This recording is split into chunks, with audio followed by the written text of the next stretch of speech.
Hello everyone, and welcome back to the Midnight Stories. Now, I know a lot of you use these videos to fall asleep, so before you drift off, I thought it would be nice if everyone could leave a comment letting me know where you're listening from the world. Also, don't forget to like and subscribe if you're enjoying the episodes. Alright, let's get comfy, relax, and begin. I was camping near a river in northern Oregon, deep in a forest where the trees grow tall and close, and the air smells like wet bark and pine needles. It was early fall, the kind of season where the cold creeps in quietly and settles into your bones before you even realize you're shivering. The whole day had been damp, not pouring rain, but that steady kind of mist that hangs in the air and soaks through your jacket after a few hours. My boots were muddy, my fingers stiff. I'd picked this spot because I'd seen pictures of the river, broad, clear, with mossy stones and smooth banks. But by the time I got there, fog had started to creep along the ground, and the beauty of the place disappeared into a gray smear. I set up camp in a small flat area a little uphill from the river. There was a ring of stones where someone had once built a fire and some logs around it that made good sitting spots. I pitched my tent close by, tucked in between two thick cedar trees that blocked a bit of the wind. I didn't bother with a fire that night. Everything was too wet. The few sticks I found snapped like damp breadsticks and hissed smoke when I tried lighting them. I ate a cold dinner, jerky, a granola bar, a handful of trail mix, and sat there in the fog for a while before crawling into my sleeping bag. The silence was thick. I mean it. It wasn't peaceful. It felt like the woods were holding their breath. I couldn't hear the river unless I really focused. No bugs, no birds, just a faint breeze and the occasional drip of water off the trees.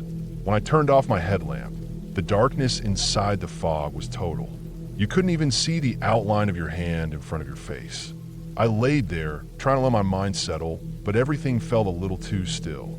I must have checked the zippers on my tent 3 or 4 times, just listening, making sure nothing was out there. Around 11 p.m., I heard the first scream. It came from somewhere off to the right of my tent, far enough that it sounded muffled, but close enough that I could tell it was a human voice. Not a word, not a cry for help, just a raw, horrible scream, like someone had been startled or hurt. High-pitched, sharp, and ending abruptly. My heart jumped into my throat. I froze. I didn't move a muscle. I just listened. Then, maybe 10 seconds later, another scream. Not from the same direction. This one came from farther uphill to the left. Different tone, different voice. Still no words. Just that same terrible, gut-level scream. Like something awful was happening, but no one was saying what. It went quiet again. I sat up slowly, careful not to make noise. My ears strained so hard it made my temples ache. The fog outside my tent was so thick I could hear the moisture dripping from the fabric.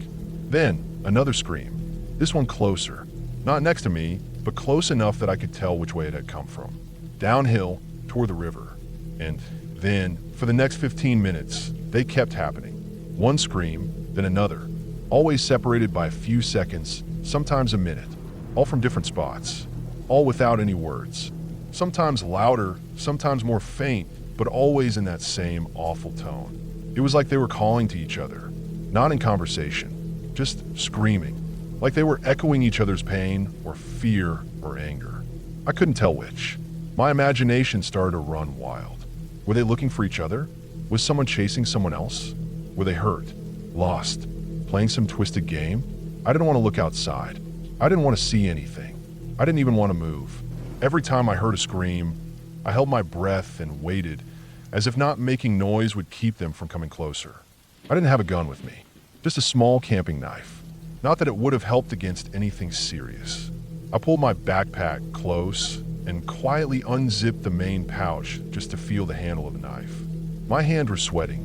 At some point, the screaming just stopped. Not slowly, just all at once. No fading, no final scream, just silence, like a switch had been flipped. I waited, maybe another hour. I laid there, eyes wide open in the dark, body stiff, listening for footsteps, breathing, twigs snapping. But nothing came, just that same thick, damp silence pressing in from all sides. I couldn't sleep. Every little sound made me flinch. A droplet on the tent wall, a gust of wind through the trees, At one point, I swear I heard something like fabric rustling outside, but it could have just been the breeze moving my rainfly. I stayed like that until the sky started to lighten. When dawn finally came, the fog was still heavy, but at least there was some pale light coming through it. I waited another 20 minutes or so, just to be sure, then unzipped my tent and stepped outside. My boots were wet cold. The air smelled like wet moss and something faintly metallic like old rust. I scanned the area around my tent. Nothing looked disturbed. My gear was untouched. No prints. No sign of anyone else having passed through. I walked carefully down toward the river, my boots squishing in the moss. The fog hung low over the water like a blanket. I followed the river upstream and then down for maybe half a mile in each direction. I looked for signs, ashes from a fire, footprints, drag marks, trash, anything. But there was nothing. The ground was soft from all the moisture, and if someone had been walking or running through here, I should have seen something. A broken branch, scuffed soil, but it was like I was the only person who had been out here in weeks. Eventually, I hiked back to camp, packed up my things quickly, and left. The whole walk back to the trailhead, I kept turning around, checking behind trees, scanning the distance. The fog stuck around most of the morning, never really clearing. I didn't see anyone on the trail. No campers, no hikers, nothing. When I got back to my car, it was right where I left it. No other vehicles around. On the drive out, I kept thinking about the sounds I'd heard. The way they weren't random. The pattern. How they answered each other. I thought maybe it was some sort of prank, but who would come all the way out here, deep into wet forest, in the middle of a foggy night, just to scream like lunatics for 15 minutes? There were no roads nearby. No houses. No campsites within miles. I thought about maybe calling the ranger station, but what would I even say? I heard screaming, didn't see anything, and left. I didn't report it. I still think about that night sometimes, especially when I camp alone. I've done a lot of solo trips since then, but that one has stuck with me more than any other. It wasn't what I saw, because I didn't see anything. It was what I heard. The sound of people screaming into the dark with no reason. No explanation. Just those awful, raw voices cutting through the fog, and the fact that no one was ever there.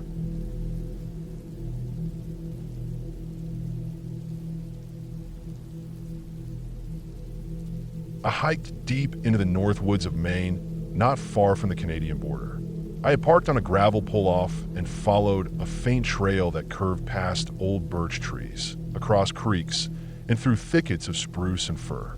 It was early September, cool but still green, and the bugs had mostly died down. I had enough gear for 3 nights out, nothing fancy.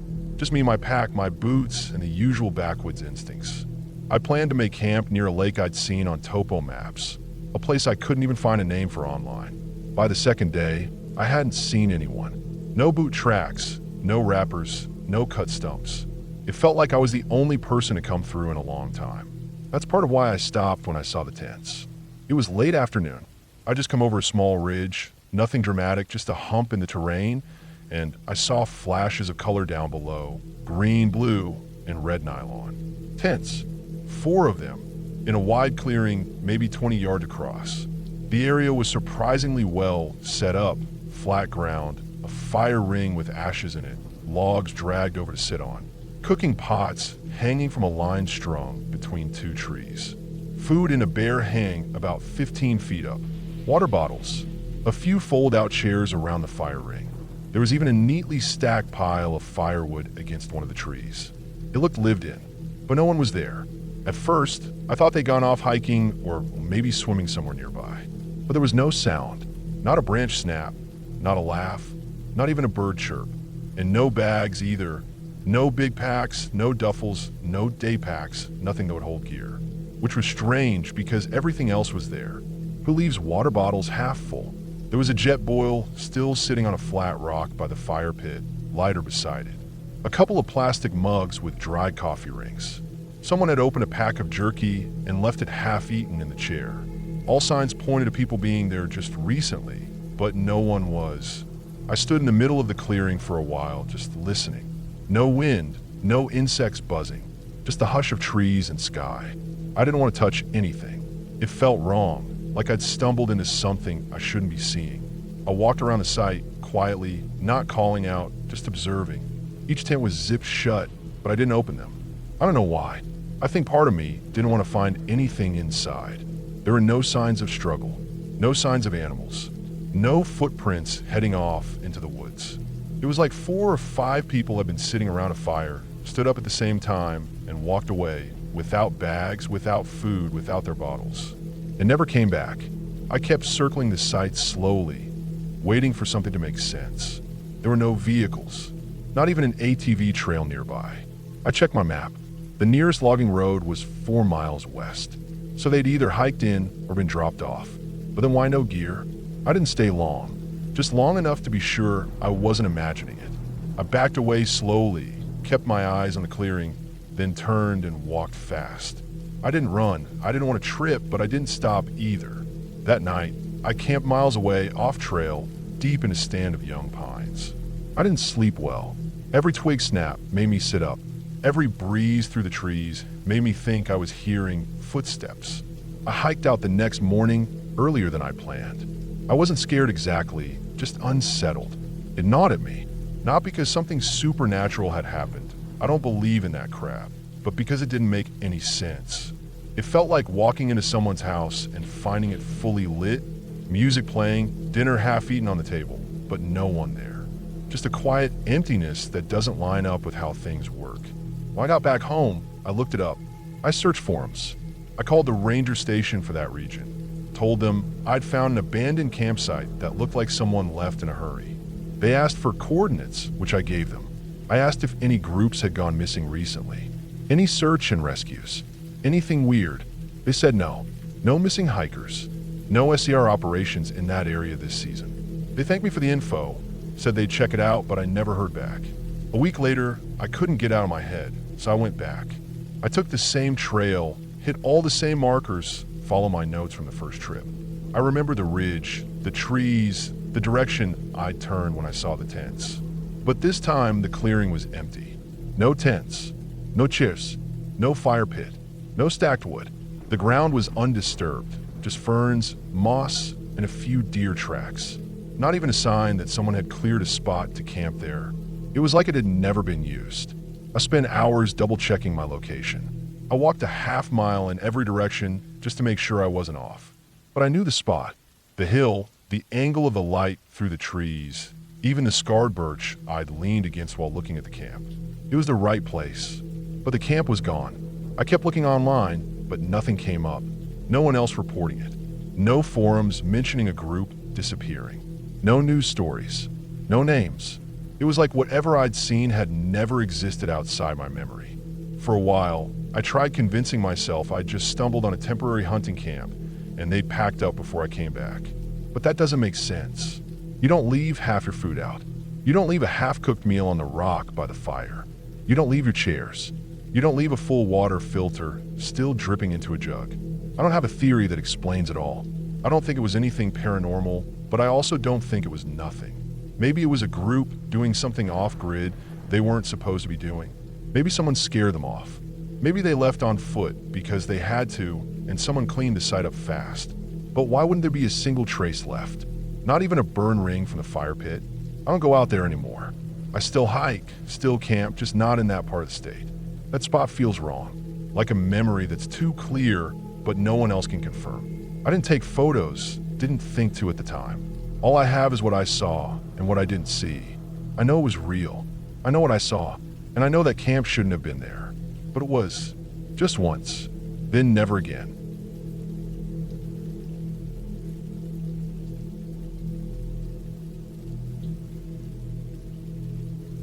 I had been planning the trip for weeks. Work had gotten too loud, the city too crowded, and I needed a break from people. I found this small lake deep in a section of forest in Washington state. No campgrounds, no marked sites, just backcountry access with a few old fishing trails leading in. It was the kind of place where if something went wrong, no one would hear you yell. And that was exactly what I wanted. I parked my car to pull off along the Forest Service Road and hiked in about 3 miles. The trail was barely visible in places, just patches of flattened grass and old footprints here and there. The air was damp and cool, the way it always is under thick tree cover. My pack was heavy but manageable Tent, food, water filter, bear spray, the usual. I had checked the weather before leaving, and it was supposed to be calm for the next few days. No rain, no wind, just quiet. When I finally got to the lake, I could see the water glinting through the trees before I reached the shore. It was small, probably only 100 yards across, surrounded by dense pines and sloping hills. The far side was all forest, no trails, no visible signs of people. My side had a natural clearing just a few yards from the edge of the lake, a perfect flat spot for my tent. The ground was soft with pine needles and moss, and there were no signs of recent campers. I took my time setting everything up, pitched the tent, stashed my food in a dry bag, and hung it high from a tree branch a bit away from camp, filtered some water from the lake, then just sat for a while on a flat rock near the shore. The first day was uneventful in the best way. Birds came and went. A few bugs, nothing bad. The breeze moved the tops of the trees, but down at ground level, everything felt still. I read for a while, took some photos of the lake, ate some trail mix. Around dusk, I cooked a small dinner on my stove, just freeze-dried pasta. I sat on a log, watching the last light disappear behind the trees across the lake. The water had gone perfectly still like glass. By the time it was fully dark, the temperature had dropped enough to make me zip up my fleece and crawl into my sleeping bag. I left the rainfly rolled up so I could see the stars through the mesh roof of the tent. The sky was completely clear, no clouds, and no light pollution. Just blackened stars. I must have dozed off not long after. I remember adjusting my sleeping bag a few times, and the next thing I knew, I was waking up, not all the way, just barely. The kind of waking that happens when your brain senses something's off, but you don't know what yet. I didn't move, didn't open my eyes. It was completely quiet. My heart wasn't racing yet, but something had pulled me out of sleep. Then I heard it, breathing. Not mine, not an animal, just breathing. Slow, steady, human-like. It was close, too close, just behind my head, maybe 2 feet away on the other side of the tent wall. I felt it before I fully heard it. The way you sense a presence right behind you when you're not expecting it. The breaths were long and deliberate. Inhale, exhale. Again, it wasn't sniffing like a bear or raccoon. It wasn't heavy or labored, just slow and calm, like someone standing completely still. I kept my eyes open, staring into the dark. My sleeping bag felt like a trap. My hands were pinned at my sides. I didn't move. I couldn't even bring myself to shift. Every hair on my arm stood up. I don't know how long I laid there. Could have been minutes. Could have been longer. The breathing didn't stop. It didn't change rhythm. It stayed in the same place, right behind my head, outside the thin layer of nylon. No movement. No footsteps. Nothing but breath. Eventually, I worked up the nerve to slide, one hand slowly over to my flashlight. It was next to my sleeping pad, close enough to reach without making a sound. My fingers wrapped around it, and I held it tight. I didn't turn on yet. I just listened a little longer. Still there. I opened my mouth, trying to say something, but my throat felt dry and stiff. My voice cracked when I finally managed to speak. Hello. The second the word left my mouth, the breathing stopped. Gone. Cut off mid-exhale, like it had never been there. Now I was fully awake. My heart was hammering. I unzipped the sleeping bag quickly and sat up, yanked the flashlight up and clicked it on. The beam lit the inside of the tent first. Empty, of course. And then I turned toward the back wall and stared through the mesh. Nothing. Just trees and darkness. No shapes. No sound. I waited. Then I unzipped the door and leaned out, light in one hand, the other ready to grab the bear spray from the side pocket of my pack. I scanned the clearing, the trees, the shore of the lake. Nothing. I stood up, light sweeping over the dirt, the moss, the brush. No footprints. No disturbed branches. No gear. No dropped items. No movement at all. The air was totally still. Dead quiet. Not even wind through the trees anymore. I walked in a slow circle around my tent, checked the trail, the tree line, everything I could see within 50 feet. Still nothing. I stood there for a while just listening, waiting for something else to happen. But nothing ever did. Eventually, I sat on a rock by the lake with the flashlight on and just watched the woods. I didn't sleep again that night. When the first light started creeping in through the trees, I was already rolling up my sleeping bag. I didn't make breakfast. I didn't take time to filter water or eat. I took the tent down fast, stuffed everything into my pack, grabbed the dry bag from the tree, and headed out. The hike back felt longer than it had the day before. The trail seemed darker somehow, like the trees had grown closer together overnight. I kept checking over my shoulder. Every small sound, a twig snapping, a bird flapping, made me stop and scan the woods. But I never saw anyone. No one passed me. No boot prints. No wrappers. No trash. Nothing. When I finally saw my car, I felt a wave of relief, so strong I almost laughed. I threw my gear into the back and didn't stop until I hit paved roads and had a couple bars of cell service. Then I pulled over and just sat there for a long time with the engine running. I still don't know what I heard that night. Maybe someone else had hiked out there.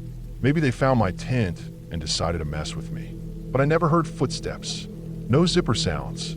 No voices. Just breathing. And the fact that there were no prints, no sign anyone had even walked near my tent, that still gets to me. I haven't camped alone since.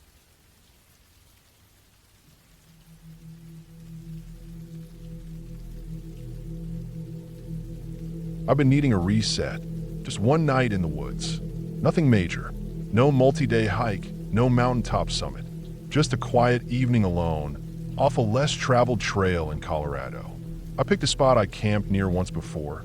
Nothing special, but far enough from the city and the crowds. I parked at the small trailhead around noon, and there were no other vehicles. That was part of the appeal. Quiet, empty, undisturbed. I hiked to maybe 2.5 miles.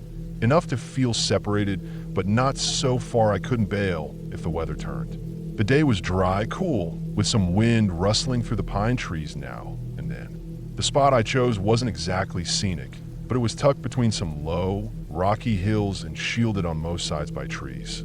A good natural barrier from the wind. I laid out my tent on a patch of flat dirt and pine needles, gathered enough deadfall to make a small fire, and sat for a long while just listening. Birds mostly.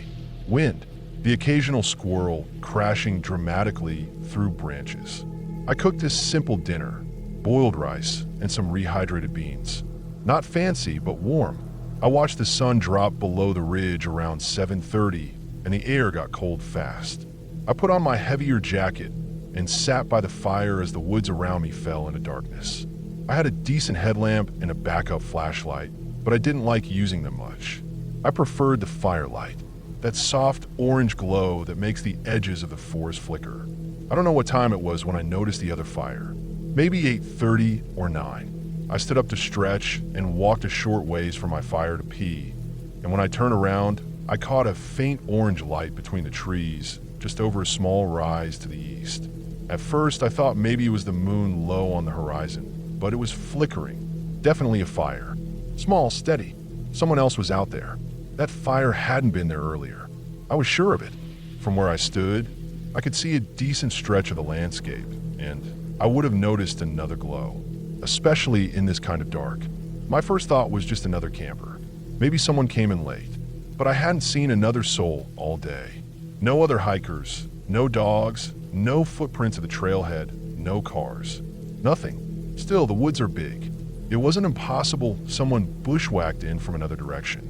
I stared at that glow for a while, just trying to get a read on it. It didn't flicker high like a big bonfire, more like a small, controlled flame. Almost too steady. Then I saw movement.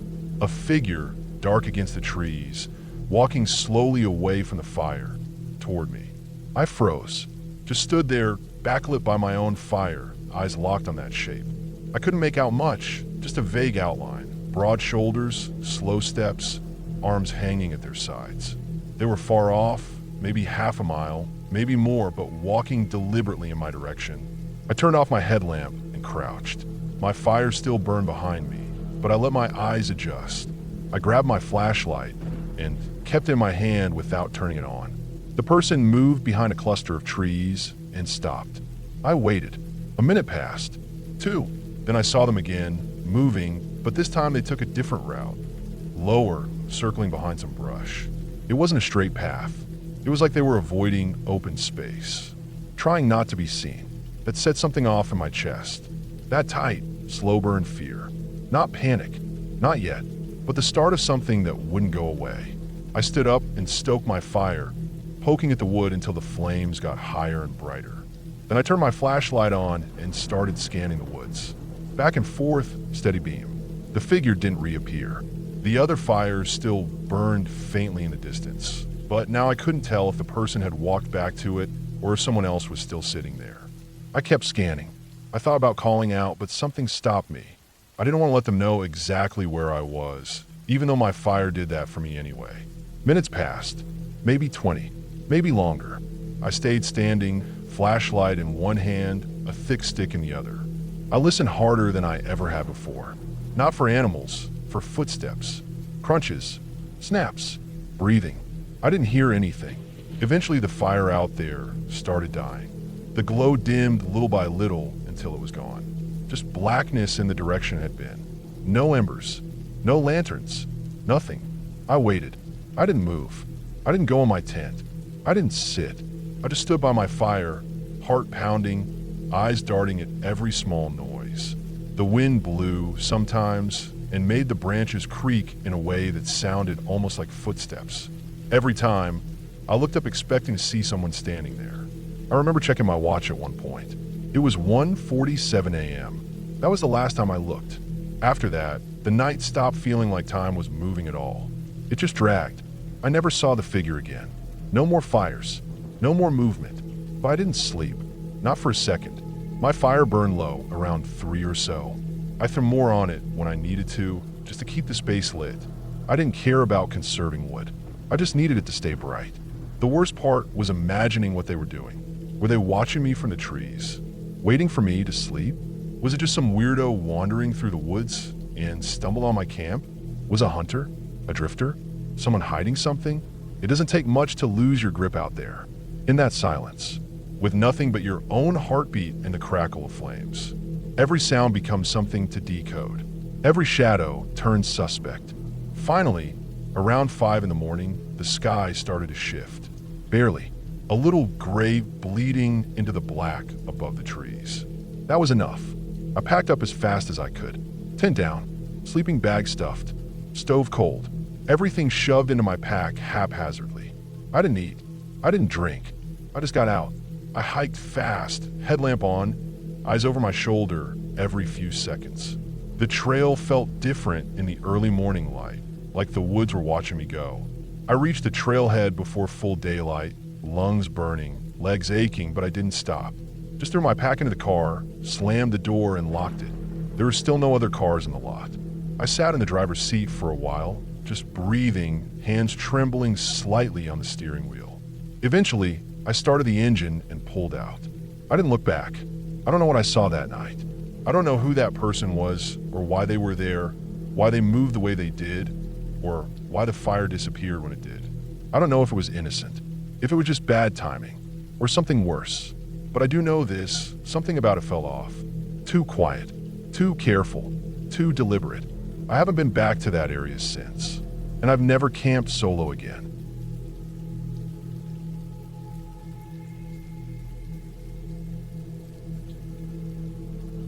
It started as just another weekend plan. I had a few days off from work and wanted to clear my head. Life had been loud lately. City noise, endless emails, the constant buzz of everything. I needed silence, the kind you only get deep in the woods. So I packed my gear and drove out to a patch of state forest I'd only been to once before.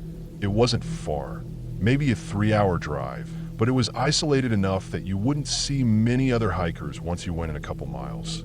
I arrived around noon and parked off a narrow gravel road that split off from the highway. There were no other cars there. That was perfect. I had printed maps, a compass, GPS on my phone, and backup batteries. I wasn't careless. I planned to make a wide loop trail that would take about 2 days to hike. Nothing extreme, just long walks through woods, sleeping under the stars, maybe cooking some instant rice and tuna over a camp stove. The first few miles were smooth. Tall pines on either side, ferns and moss at my feet. The smell of earth and pine sap was thick in the air. The trail narrowed and curved like it had a mind of its own. Birds chirped occasionally. I passed a small stream around mile 4 and refilled my water. I stopped once to eat a granola bar and kept walking. The further I went, the quieter it got. Not dead silent, just more still. No wind. Fewer birds. The trees felt taller, closer.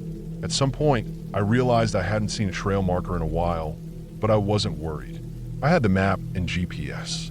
I checked both, and I was still on track, maybe a little off to the right of the trail, but the area was open enough that I wasn't concerned. Sometimes trails shifted or eroded. I've hiked enough to know that. I found a good clearing to set up camp just before sunset. No sign of other people. Just a circle of packed earth and dry leaves surrounded by trees that leaned slightly inward. I didn't think much of it at the time. I set up the tent, boiled some water, ate a quick dinner, and watched the sky fade to black. That night, I heard something. Not close. Just movement. Branches snapping lightly. Not the heavy crack of something big, just intermittent soft snaps. I've heard deer, foxes, even raccoons do that. It didn't bother me, but it didn't stop either. It kept going, slowly circling the area. Always at a distance, always just outside the ring of trees I could see through. I stayed in my tent, listening. It went on until maybe 3 or 4 in the morning. Then nothing. Just the usual cricket sounds and the occasional owl. I thought it was weird, but not enough to pack up early. I told myself it was just normal forest stuff. Wild animals doing wild animal things. I didn't sleep much after that, though. Next morning, I made coffee and broke camp. I got moving early and tried to follow the map again. But almost right away, things fell off. There was a dip in the trail that shouldn't have been there. A shallow gully filled with leaves and a broken log lying across it. That wasn't on the map. Then about a mile later, I passed a rusted-out pickup truck deep in the woods, completely overgrown. No trail led to it. It had moss on the hood, ivy through the cab, flat tires sunken into the soil. That definitely wasn't on any trail guide. I marked the spot mentally, figuring I could check again on the map later. I moved on. The trees started changing. At first, it was gradual, less pine, more oak and underbrush. But then it got denser. The trail narrowed, then disappeared entirely. I checked my phone.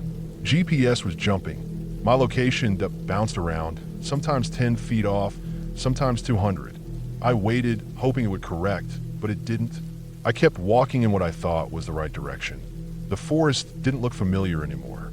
It was thicker, darker, and there was a weird sameness to it, like someone copied and pasted the same trees every few feet. The light barely got through. I stopped and turned slowly in a circle. Nothing around me stood out. No landmarks, no distant hills, no streams or clearings. Just more trees, packed tight, stretching in every direction. I decided to backtrack to the truck. At least I knew where that was. But after 10 minutes of walking, I didn't see it. No gully, no rusted metal, no sign I had ever passed it. I turned again. Everything looked the same. The air felt heavy. I started sweating even though it wasn't hot. I forced myself to stay calm. I took out my compass and tried to find true north. It spun for a second, then steadied. I picked a direction and walked slowly, marking trees with a blade as I passed. Every 30 steps, I scratched a small notch into the bark at eye level. After maybe an hour of steady walking, I stopped for water. My mouth was dry and my legs were starting to ache. I looked around and tried to find my notches. I couldn't see a single one. I went back the way I thought I came and looked again. Nothing. No marks, no footprints, no broken twigs. It was like the woods swallowed every sign I had passed through. I stood still, heart pounding in my chest. This wasn't just getting turned around. This felt wrong. I'd hiked off trail before. You always leave some trace. I started walking again, faster now, less careful. Every so often I'd stop and shout, just in case someone was out there. But no answer came, just trees, and that growing feeling in my stomach that something was watching me. Late afternoon, I found a tree stand. It was old and wooden, nail high up on the side of tall birch. The wood was gray and splintered. I climbed up, hoping to get a view. Maybe I'd spot the truck or the road or even my camp. I got to the top and sat there, panting, scanning the forest. Nothing, just treetops and a sliver of orange where the sun was starting to set. But then I looked down. There were footprints at the base of the tree. Fresh ones, deep heel prints in the soft dirt. Not mine. They were bigger, wider, made by heavy boots. The ground around them was disturbed. as if whoever made them had been pacing or circling the base of the tree. My chest tightened. I stayed up there until the sky went fully dark. Then I climbed down slowly, listening. The forest was quiet again, too quiet. I didn't bother trying to find the trail anymore. I just moved. Any direction felt as good as another. I kept going until I couldn't see my feet. That night, I didn't set up the tent. I just wrapped myself in my sleeping bag behind a fallen log and tried to stay low. I didn't light a fire. I didn't cook. I didn't eat. I just lay there, heart racing, ears straining. At some point in the night, I heard breathing. Not an animal panting, not wind through trees. Breathing. Human, steady, a few yards away. I didn't move. It lasted maybe a minute. Then slow footsteps crunching leaves. Fading, then gone. I stayed awake until dawn. By morning, I had a plan. I'd keep going until I found water, then follow it. Streams lead to rivers. Rivers lead to roads. That's what I told myself. I found water an hour later. A narrow creek running cold and fast. I followed it, slipping on rocks, brushing aside branches. I was scratched all over and exhausted. But I kept moving, kept looking for any sign of people. Around noon, I saw something. A tarp, faded blue, tied between trees. I almost cried. I ran toward it, but no one was there. Just a makeshift camp, a rotting sleeping bag, an empty food can, a small pile of stones arranged in a circle. On one of the trees, scratched into the bark, were the words, "Stay moving." There were no bags, no tools, no name, no ID. Just a sense that someone had been here and left in a hurry. I moved on. Later that day, I found a fence. It was metal, rusted, with barbed wire on top. It stretched in both directions as far as I could see. Beyond it, the forest thinned out into flat, empty land. I followed the fence for hours, hoping for a gate or a hole. Eventually, I found a section where a tree had fallen against it, bending the top wires low. I climbed over carefully, tearing my sleeve in the process. The forest ended about 100 yards beyond. There was a gravel road, empty, but it was something. I waited until sunset. No cars, so I started walking. After maybe 6 miles, I saw a house. Old, paint peeling, but lived in. I knocked. A man in his 60s opened the door. He stared at me for a long time before finally stepping aside. He didn't ask what happened, just pointed to a chair and gave me water. Later, he told me that it would stretch for nearly 40 miles in every direction. People could turn around in there, he said. Sometimes they come back out. Sometimes they don't. I asked him about the truck, the camp, the fence. He didn't say anything, just looked at me and shook his head like he didn't want to know. I slept in a real bed that night, called someone in the morning, got a ride back to my car. I didn't file any reports. I didn't go back. Even now, months later, I still dream about those trees, about walking and never getting anywhere, about those fresh footprints under the tree stand, about the sound of someone breathing just out of sight. Sometimes I wonder who scratched those words into the bark, if they made it out. But mostly, I wonder how close I was to becoming just another one of the missing.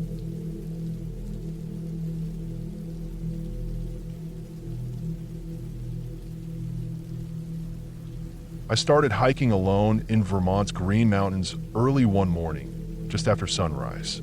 The sky was still pale, and the trail was damp from the night's rain. The air smelled like wet earth and pine, cool and quiet, with nothing but the soft crunch of my boots on the trail and the occasional bird call. I've been planning the trip for weeks. Just a 2-day hike through one of the quieter sections of the forest.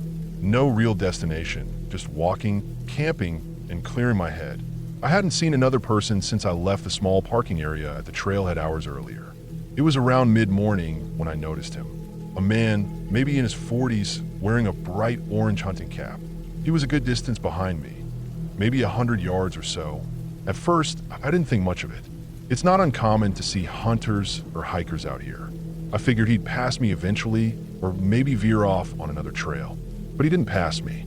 He didn't fall behind, either. No matter how fast or slow I walked, he stayed the same distance behind me. I'd speed up for 10, 15 minutes, then slow down, stop to drink water, even pause to check the map. Every time I looked back, he was there, not moving closer, not falling back, just there. Something about the way he moved, unsettled me. He wasn't carrying anything. No pack, no walking stick, no water bottle. Just a dark coat, jeans, and that orange cap. That stood out the most. It was too bright, almost jarring against the greens and browns of the woods.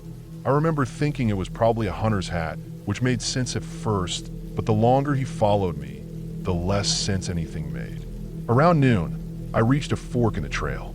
The left path curved along a ridge. The right one dipped into a narrow valley and eventually looped back. I chose the ridge, hoping the higher ground would let me keep better sight behind me. For a while, I didn't look back. I didn't want to see him again. I told myself I was imagining it, that maybe he was just hiking the same trail. But when I stopped at a small overlook to tie my boot, I snuck a glance back.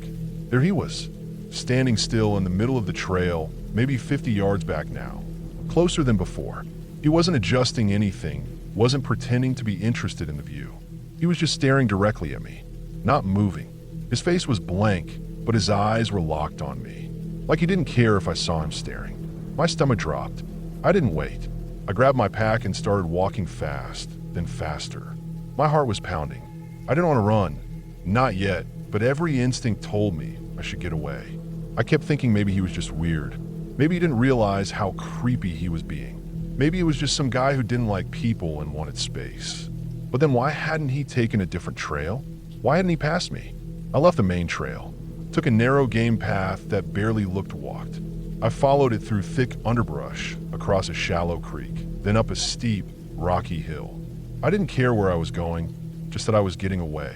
I moved fast and quiet, listening for sound behind me. I stopped often, hiding behind trees or boulders, trying to hear if he was still following. But I heard nothing. No footsteps, no snapping twigs, just wind in the trees and the occasional bird call. I kept going until I was sure I'd lost the trail completely. I climbed to a spot with some fallen logs and thick pines and decided to make camp there. It wasn't ideal, uneven ground, barely room for my tent, but it felt hidden, remote. I pitched the tent slowly, taking time to listen every few minutes. I still felt that prickling sense that someone was nearby, but I didn't see anyone. Didn't hear anything unusual. I made a small fire, more out of habit than comfort, and boiled water for dinner. As the sun dipped behind the trees, I felt more alone than I had all day. I didn't light the fire again after eating. I didn't want to draw attention. I sat in my tent with the rainfly rolled back, watching the trees as they faded into shadow. The woods were quiet, too quiet. I knew that part of Vermont was remote, but I hadn't expected to feel so isolated. It felt like I was on another planet. Then, just after the last bit of light disappeared, I heard twigs snapping. Not far, maybe 20 feet from my tent. My body froze. The snapping was slow and spaced out, like someone was carefully walking around, trying not to make noise, but failing just enough to be heard. I grabbed my knife from my pack and sat there completely still listening. My heart was hammering in my ears. I turned off my headlamp and held my breath. There were no voices, no breathing, just the occasional soft snap of a twig or shift of leaves. It circled. I could tell by the direction of the sound. It moved around my tent, slow, steady, pausing at times. Once it stopped completely for what felt like 10 minutes. Then a branch cracked, closer this time. I didn't move. I didn't unzip the tent. I didn't even shift positions. I just sat there with the knife tight in my hand, muscles locked, every nerve in my body on fire. Eventually, the sounds faded. Whether the person had walked off or was still standing nearby, I didn't know. But the rest of the night passed in silence. I didn't sleep. I barely blinked. As soon as the sky turned gray with dawn, I packed everything as fast as I could. No breakfast, no coffee. I didn't even properly roll up the tent, just stuffed it into my pack and got moving. I found a creek again and followed it downstream until I reconnected with the main trail. About a mile down, I passed through a patch of soft earth near an old stump. That's when I saw the prints. Fresh boot tracks. Not mine. The treads were different, wider, deeper. They circled the flat spot where I had set my tent, walked around it in a full loop. Twice. Then they veered off back into the woods. I stared at them for a long time. My own prints had been nearly erased by the shifting dirt and rain, but his were clear, deep, clean. They hadn't been there the night before when I set up camp. I was sure of it. That meant he'd come sometime after I'd already been in the tent. After dark, I didn't stop walking after that. I didn't even look back. I made it to my car by early afternoon, soaked in sweat and running mostly on adrenaline. I sat in the driver's seat for a long time, staring at the rearview mirror, expecting to see that orange cap again. But the woods behind me were still. I never called the cops. What would I even say? A guy followed me in the woods. He hadn't spoken. He hadn't touched me. But something about it wasn't right. It wasn't just weird, it felt intentional, controlled, like he knew what he was doing. I still think about him sometimes. The way he kept his distance, the way he stared, the way he moved around my camp in the dark without ever making a sound I could fully place. I've hiked since then, but never alone, and never in Vermont.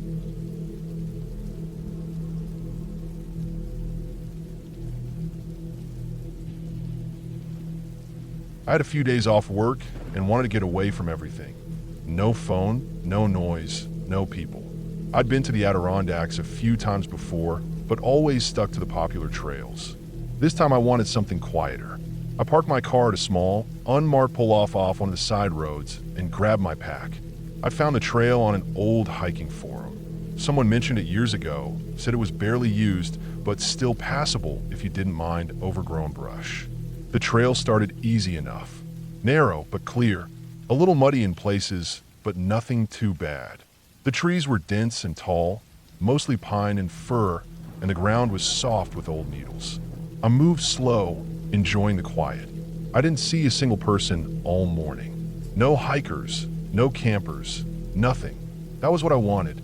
Around noon, I stopped to eat. I sat on a flat rock, pulled out a sandwich, and listened. There wasn't much sound, just a few birds and the breeze through the trees. It was peaceful, the kind of silence you don't really get unless you're far out. After lunch, I kept going. The trail got rougher. It narrowed and dipped into a shallow ravine, then climbed again. I had to push through some thick brush, branches snapping underfoot. Somewhere along that stretch, I started to get the feeling I wasn't alone.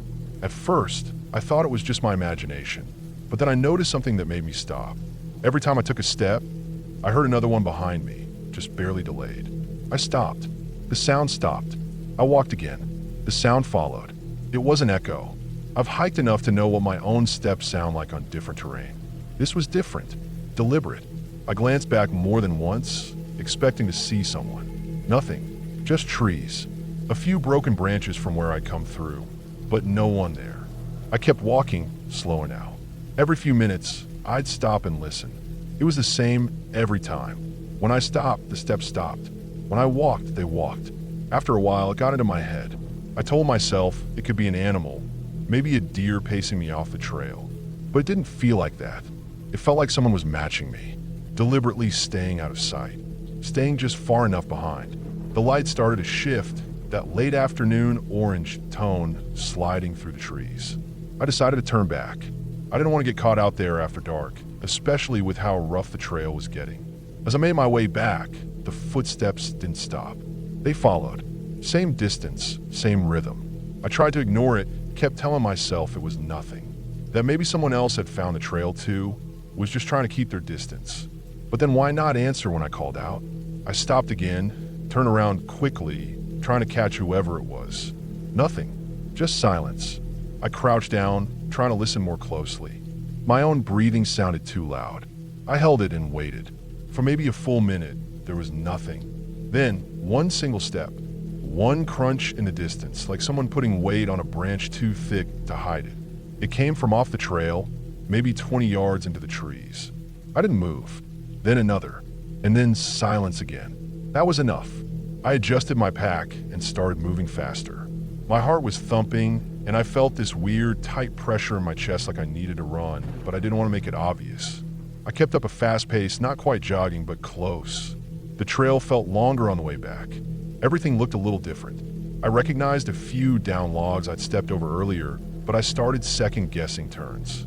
There weren't any markers out here. If I missed a split, I could easily get turned around. The footsteps were still there. Whenever I slowed down, they slowed. When I sped up, they matched. I couldn't take it anymore. I dropped my pack right on the trail and sprinted. I ran flat out for maybe 150 yards. My lungs burned, my boots slipped in the mud, branches slapped my arms and face. I didn't stop until I physically couldn't keep going. I ducked behind a big tree and tried to listen. Nothing. No footsteps. No movement. Just wind through the trees and my own panting breath.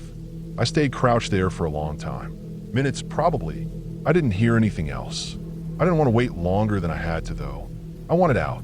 When I got back to my pack, it was exactly where I'd left it. No signs it had been touched. I slung it back on and kept walking, this time not even pretending to go slow. I just wanted out of the woods. It took me another 40 minutes to get back to the road. The trees finally broke, and I saw my car parked up ahead. Just seeing it made my shoulders drop a little. I jogged the last stretch and clicked my key fob to unlock it. I opened the driver door, tossed my pack into the back seat, and just stood there for a second, leaning on the frame. My shirt was soaked through, and my legs were shaking. Then I looked up. There, right in the middle of the rear windshield, was a single muddy handprint. It wasn't mine. I hadn't touched the glass at all, and even if I had, I was clean when I left. This was fresh, wet like it had been placed there just a few minutes ago.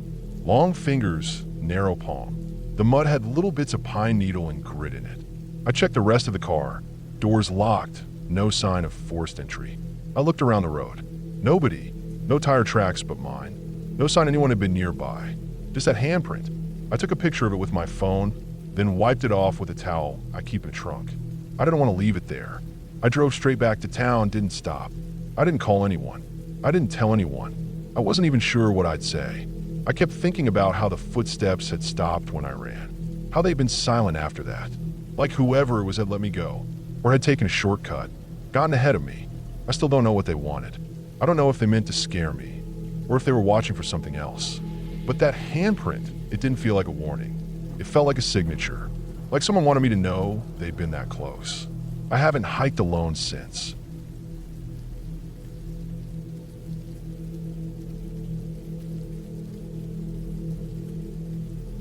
I've hiked the Laurel Bluff Loop in Tennessee more times than I can count. It's a well-marked, moderate loop, just under 9 miles, and I know it like the back of my hand. I started doing it back in college, and even after moving away, I come back every year just to walk it again. Same parking area, same warm-up incline, same overlook with the wide view of the valley below. That morning was quiet, a little overcast, but warm enough to just wear a flannel over my shirt. I had a small day pack with water, snacks, a knife, and a map I never really looked at. I didn't even think to download an offline GPS because it never felt necessary. There was always enough signal, and the path was clear as day. The first mile or so was completely normal. Same routes jutting from the ground in the same spots I remembered. The first wooden bridge over the creek looked freshly repaired, but otherwise familiar. I passed a clearing where a big pine had fallen years ago, and I remember thinking how it had decayed more since the last time. It was comforting, like catching up with an old friend. But around mile 3, something felt off.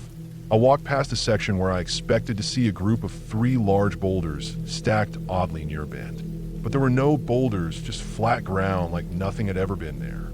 I stopped, looked around, turned back a few feet, then forward again. I was sure I hadn't missed a turn, but still it nagged at me. Further ahead, I should have hit a wide overlook with a big flat rock where I always sat and had a snack. But the trail just kept going through dense trees. No break in the canopy, no view. Just more brush and more trail. I stopped again, pulled out the map. According to my pace and the landmarks I did pass, I should have been right at the overlook, but it just wasn't there.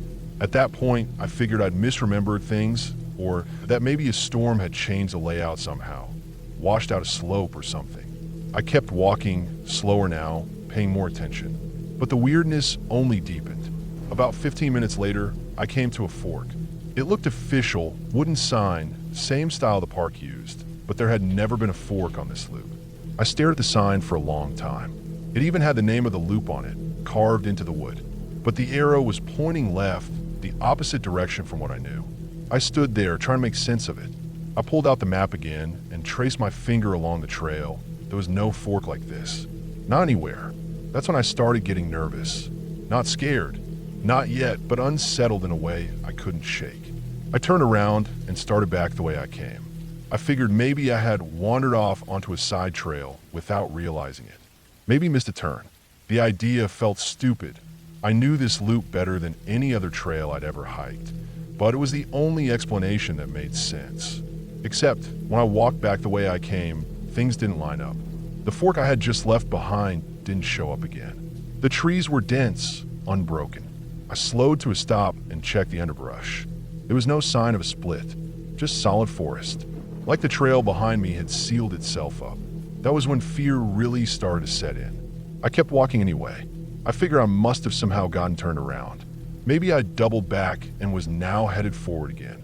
I try not to panic, but every time I thought I'd see something I recognized, I didn't. I saw logs across the path that had never been there before.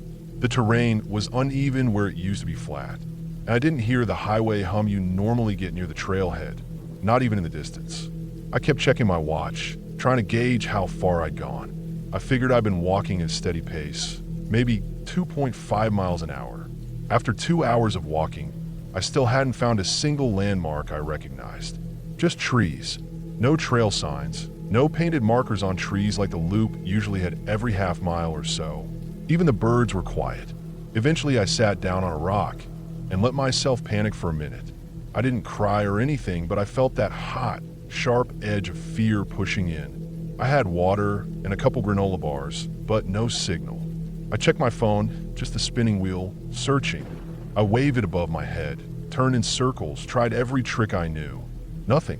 I didn't want to leave the trail. As confusing as it had become, bushwhacking through unknown forest was riskier. So I kept moving in the same direction, hoping something would break through the monotony.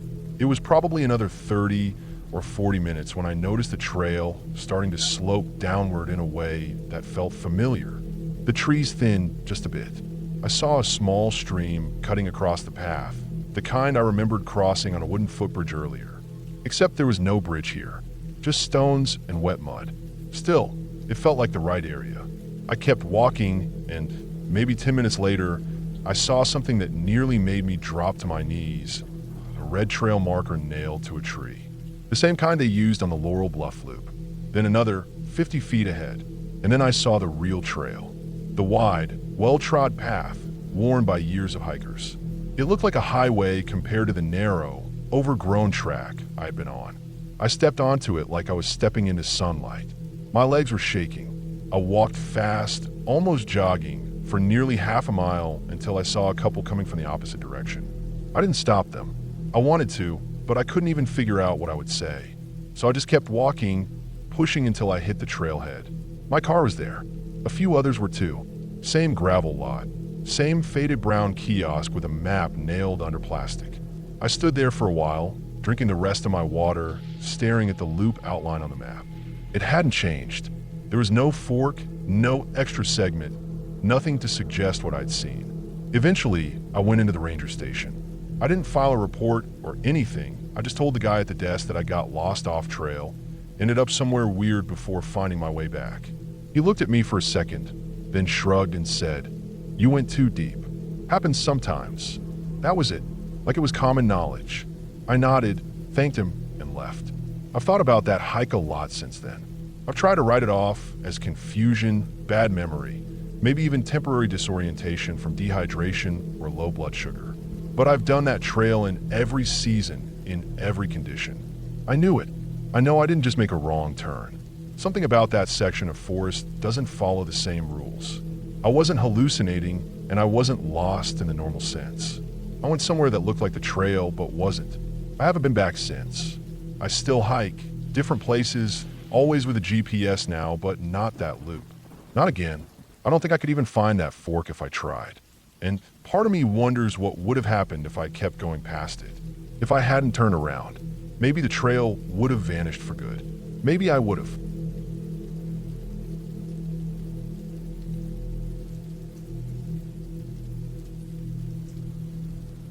I was hiking alone in Oregon, somewhere deep in the Willamette National Forest.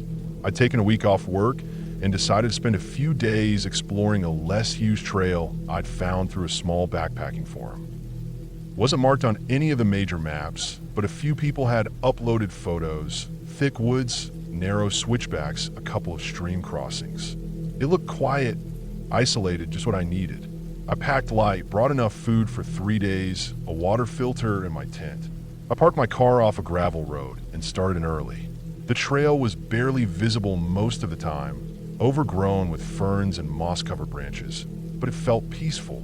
Just the sound of birds, insects, and the occasional rustle of wind through the trees. Oregon forests have this way of swallowing sound. Even when there's life all around you, it still feels silent. I hiked most of the day, stopped once for lunch beside a small stream, then kept going until I found a flat enough area to pitch my tent. It was maybe 4 or 5 in the evening when I set up.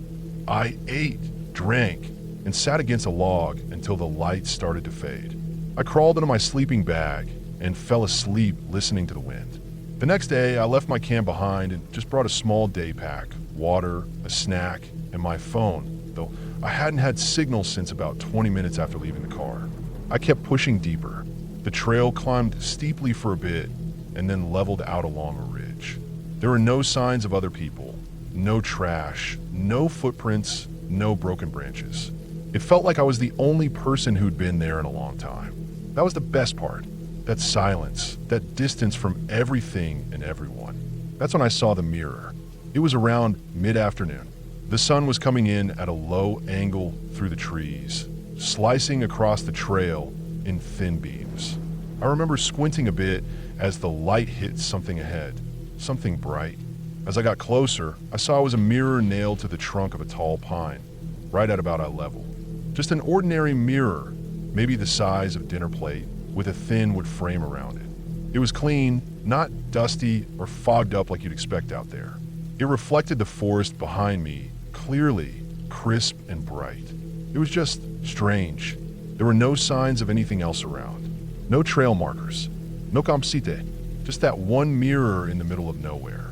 I stopped in front of it for a while. Looked at my own face, the trees over my shoulder. Then I got curious. The mirror was obviously facing something. Mirrors point towards something, right? So I turned around to see what it was looking at. Nothing. Just more woods, ferns, old stumps. No signs, no markings, not even a clearing. I stood there for maybe 20 seconds, just staring, trying to figure out what the purpose of it was. Then I turned back toward the mirror. There was someone standing behind me. My breath caught. I remember the weight of it, like my whole chest locked up. In the mirror, just over my shoulder, maybe 10 feet back, was a figure. Not moving, not speaking, just standing, facing me. I could see their outline, the shape of their head, the folds of what looked like a hood or jacket. Every detail was perfectly still. I spun around immediately. Nothing, just the trees. No sound, no crunch of leaves, no running. I scanned everything, turning in a slow circle. I even walked a few feet in the direction the figure had been. Still nothing. I turned back to the mirror, heart racing. It only showed trees now. My own reflection was trembling. I waited a minute, then another. My ears were straining, trying to hear anything at all. The forest was still, but I couldn't shake it. What I saw had been clear. Too clear to be a shadow or illusion. And that's when I got the worst feeling I've ever had. Someone had placed that mirror there. On purpose. It was clean, like someone had wiped it recently. It hadn't been left to weather and age. And it wasn't there to reflect themselves. It faced away, toward where someone might be walking. Like bait, or surveillance. I didn't wait any longer. I turned and started walking fast. Not quite running, but close. I didn't even pull out my map or check the GPS on my phone. I just followed the trail back the way I came, checking behind me every couple of seconds. I could feel the adrenaline burning through my arms and legs. Every time I stepped on a twig, I flinched. Every time I brushed past a branch, I thought I heard footsteps. At one point, I stopped to catch my breath. I was sure I heard something, soft footsteps just behind me, like someone was keeping pace, but only just far enough to stay out of sight. I turned sharply. Still nothing. It took me hours to get back to camp. I didn't stop for food or water. I grabbed my gear, stuffed everything into my pack without packing it properly, and pushed on toward the road. The last couple miles were a blur. All I remember was moving fast and not looking anywhere but the trail in front of me. I finally got back to the car around dusk. It was still there, untouched. I threw my pack into the back seat, locked the doors, and didn't even change out of my hiking boots before starting the engine. I drove until I hit a gas station an hour away. Only when I got inside, surrounded by people and lights, did I feel like I could breathe again. That night, in a cheap motel off the highway, I tried to make sense of it. I even told myself it had to be a trick of the light, a reflection of a tree stump or a backpack, something my brain mistook for a person in the moment. But deep down, I know what I saw. That outline, the posture, it was someone. And the more I think about it, the more I realize how carefully placed that mirror was. It wasn't random. It was set up at the exact right height and angle to catch a person's reflection from the trail, to let someone watching know when someone passed by, or to give someone a second to see who was behind them, if they had reason to look. I checked hiking forums afterward, looked for anything about mirrors in the woods, that specific area, even the coordinates I'd marked on my GPS before the signal dropped. Nothing. No one ever mentioned it. I never went back. I still hike sometimes, but only on well-used trails, and never alone. That part of Oregon is just a blank spot on my map now. I don't want to know who put that mirror there. I don't want to know why. And I sure as hell don't want to know who or what was standing behind me when I looked into it. Maybe it was someone living out there. Maybe a hunter or someone trying to scare people. Maybe it was just a sick joke. But whoever they were, they didn't want to be seen directly, only through glass. And I don't think they expected me to turn around.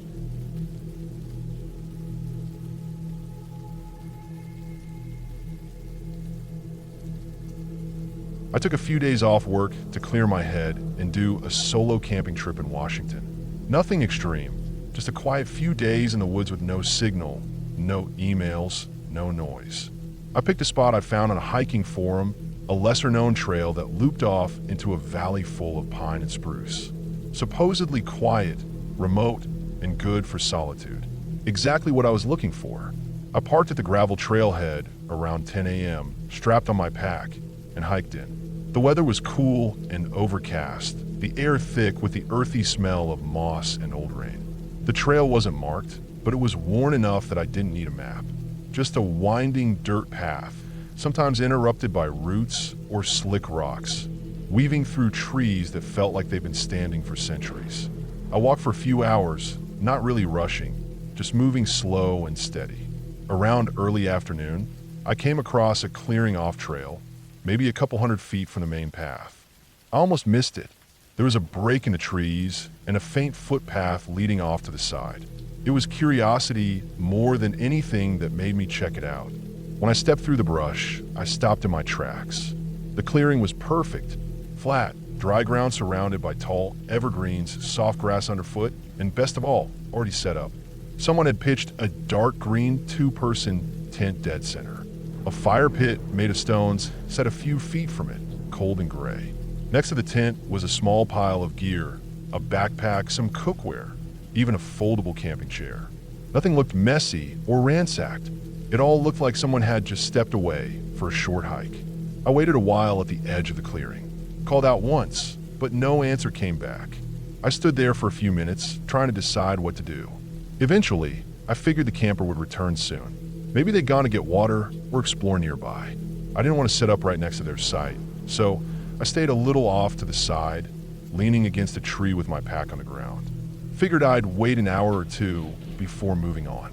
But no one came back. Time passed slowly. A few birds moved through the trees. Wind stirred the leaves now and then, but there was no sign of life beyond that. No voices, no crunch of boots, no sounds of anyone moving through the woods. I checked the fire pit. The ashes were cold. Not just cooled down cold. Cold like they'd been that way for a day or two. The gear hadn't been touched. No footprints. No signs of anyone returning.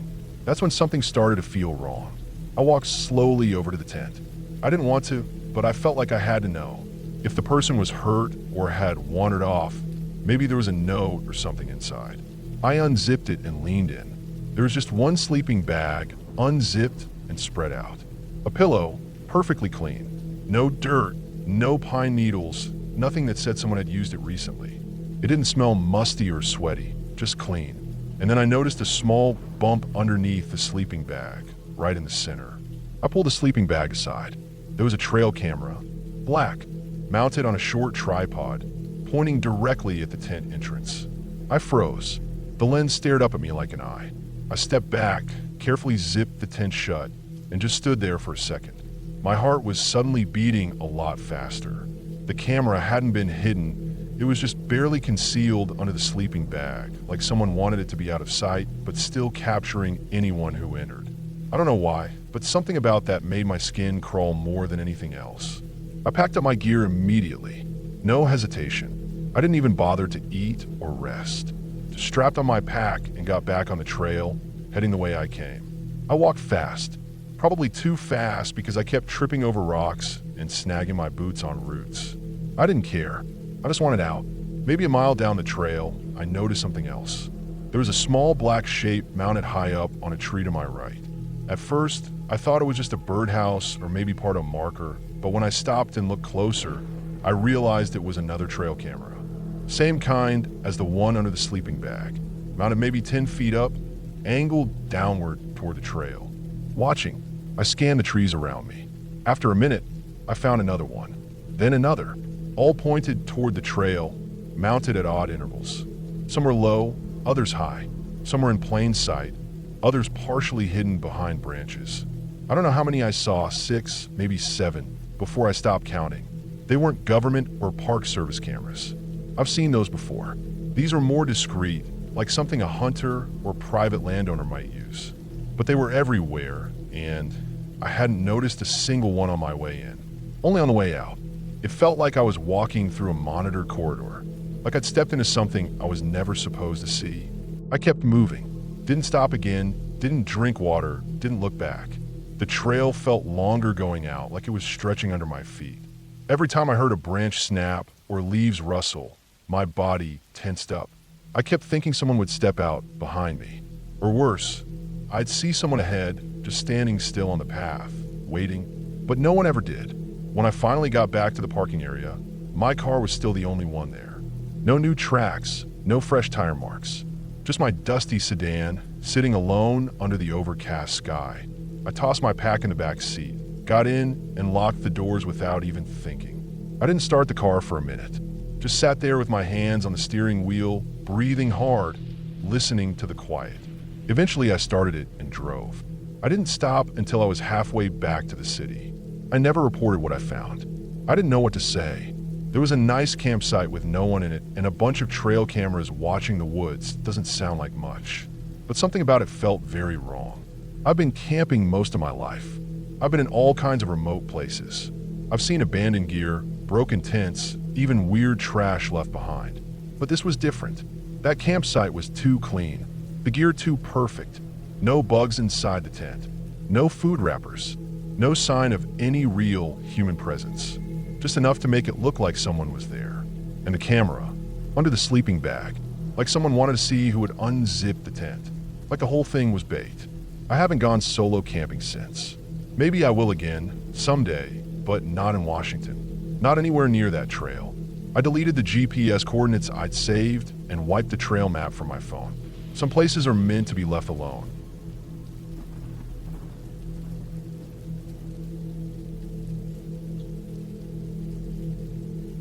I went backpacking with my friend Matt in Pennsylvania last spring.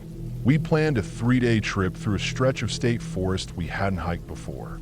It was one of those spots not too far from civilization, but still remote enough that you could go hours without seeing another person. The kind of place where the trails were clear but quiet, and the deeper you went, the more the trees swallowed the world around you. We both wanted something off-grid, just a break from the noise. The first day went fine. We hiked in about 10 miles from the trailhead, moving steady but not rushing it. Weather was decent, overcast, mid-50s, a little damp from rain earlier in the week, but not muddy. The forest was quiet, not much wind, just the occasional rustle of squirrels or birds darting through the underbrush. There was something calm about it, but also a little heavy. The way some parts of the trail dipped into hollows and the air got stiller. Like sound didn't carry the same way out there. We set up camp just off the trail, near a shallow stream. Picked a flat spot beneath some hemlocks and cleared out the leaves. Got the tent staked down, filtered water, made a small fire. Everything felt normal. We ate, sat for a while just watching the last light fade, and then turned in maybe around 9:30 or so. Nothing unusual. No one else around that we'd seen all day. Sometime after midnight, I woke up. No reason at first, just that kind of alertness that creeps in like something nudged you awake. It was dark and dead silent outside. Not even wind through the trees. I lay there for a second, thinking maybe I had a piss or that I'd dreamed something. Then I heard it. The sound of a zipper, fast, hard, tearing open. It echoed faintly, like it was coming from maybe 100 yards away. It wasn't ours. We only had one tent, and both of us were inside it. A second later, there was a scream. It wasn't a yell or a shout for help. It was a raw, loud, ragged scream. Male, deep, and full of panic. It went on for maybe 5-6 seconds, then just cut off. No trailing off. No crying or rustling. Just silence, like someone had hit a switch. Then nothing. I didn't move at first. My whole body just went cold, heart hammering. I could feel Matt frozen next to me, breathing fast. We didn't say anything. Didn't need to. We both knew what we'd heard. I reached over slowly and grabbed the small radio from my pack, but there was no signal. Nothing. Just static. We waited. For what? I don't know. Maybe more sounds, maybe someone calling out. But the woods stayed dead silent. Not even bugs chirping. We didn't sleep the rest of the night. Just lay there, eyes open, ears straining, trying to hear something. Anything. But there was nothing. At first light, we packed up in minutes. Neither of us talked. We just moved fast, stuffing gear into our packs and stomping out the fire that had long since gone cold. We left the tent up and made our way toward where we thought the scream had come from. It took about 10 minutes of careful hiking. The forest was dense in that direction, with thick underbrush and small trees growing close together. We didn't see anything at first. Then we found it, a patch of ground where the leaves had been disturbed, flattened in a wide circle, maybe 10 or 15 feet across. Fresh. The dirt underneath looked slightly scuffed, like someone had been standing or pacing. But no tent, no gear, no footprints that led in or out clearly. Just a sense that something or someone had definitely been there. We searched around, not saying anything, but I could tell we were both trying to make sense of it. I kept expecting to find something, a shoe, maybe, or a strap from a pack. Anything, but there was nothing. No blood, no clothing, no broken branches or drag marks. Just that disturbed patch in the silence. We stood there a while, trying to decide what to do. Matt kept looking around, scanning the trees, like whoever had screamed might still be nearby. The air felt wrong there. Still and heavy again, like the forest was holding its breath. Eventually, we turned back. There was no point in staying. We didn't have service to call it in, and we sure as hell weren't going to keep hiking deeper into the woods after what we'd heard. We didn't even eat breakfast, just grabbed our packs and started hiking back the way we came. The hike out took most of the day. It should have felt longer, but we were moving fast. Barely stopped. I kept glancing over my shoulder, half expecting to see someone behind us. We didn't talk much, just kept walking. We passed a few spots that had seemed peaceful on the way in, but now felt different. That silence was everywhere. It wasn't until we were maybe a mile from the trailhead that the forest started to feel normal again. I could hear birds. The air felt lighter. The wind moved through the trees again. Back at the trailhead, we finally got signal. Matt tried calling the state police, but the guy on the line didn't seem all that interested. Took the report, asked us to describe where we camped and what we heard, then said they'd send someone to check the area. I don't know if they ever did. We never heard back. That was the last backpacking trip I went on. Matt, too, far as I know. We both said we might try again someday, maybe with a group, but we never did. It wasn't just fear. It was something else. Something about how that scream sounded. Like whoever it was had known it was coming. Like they weren't just afraid, they knew there was no way out. And the worst part was nobody else cared. No news stories, no missing person bulletins, no follow-up. It was like it never happened. Like the woods swallowed it, same as they swallowed everything else. I think about that sometimes when I'm walking alone or lying in bed at night. Just how fast it happened. 1 second of noise in a sea of silence. Then nothing. Whatever happened out there, we were close. Close enough to hear it, but not close enough to stop it. And I still wonder what would have happened if we camped just a little further down the trail.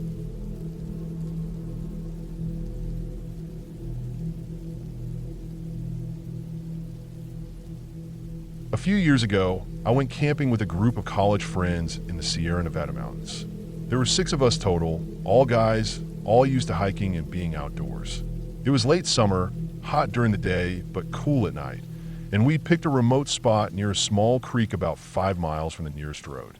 We'd all hiked in together with our packs and set up camp in a clearing surrounded by pine trees and granite boulders. The kind of place where you felt like the rest of the world was 100 miles away. That first day was great. We got in around noon, set up our tents, collected water, and spent the afternoon hanging out near the creek and making dumb jokes like we always did. Around 6 p.m., with the sun getting low, we decided to split up to gather firewood before it got too dark.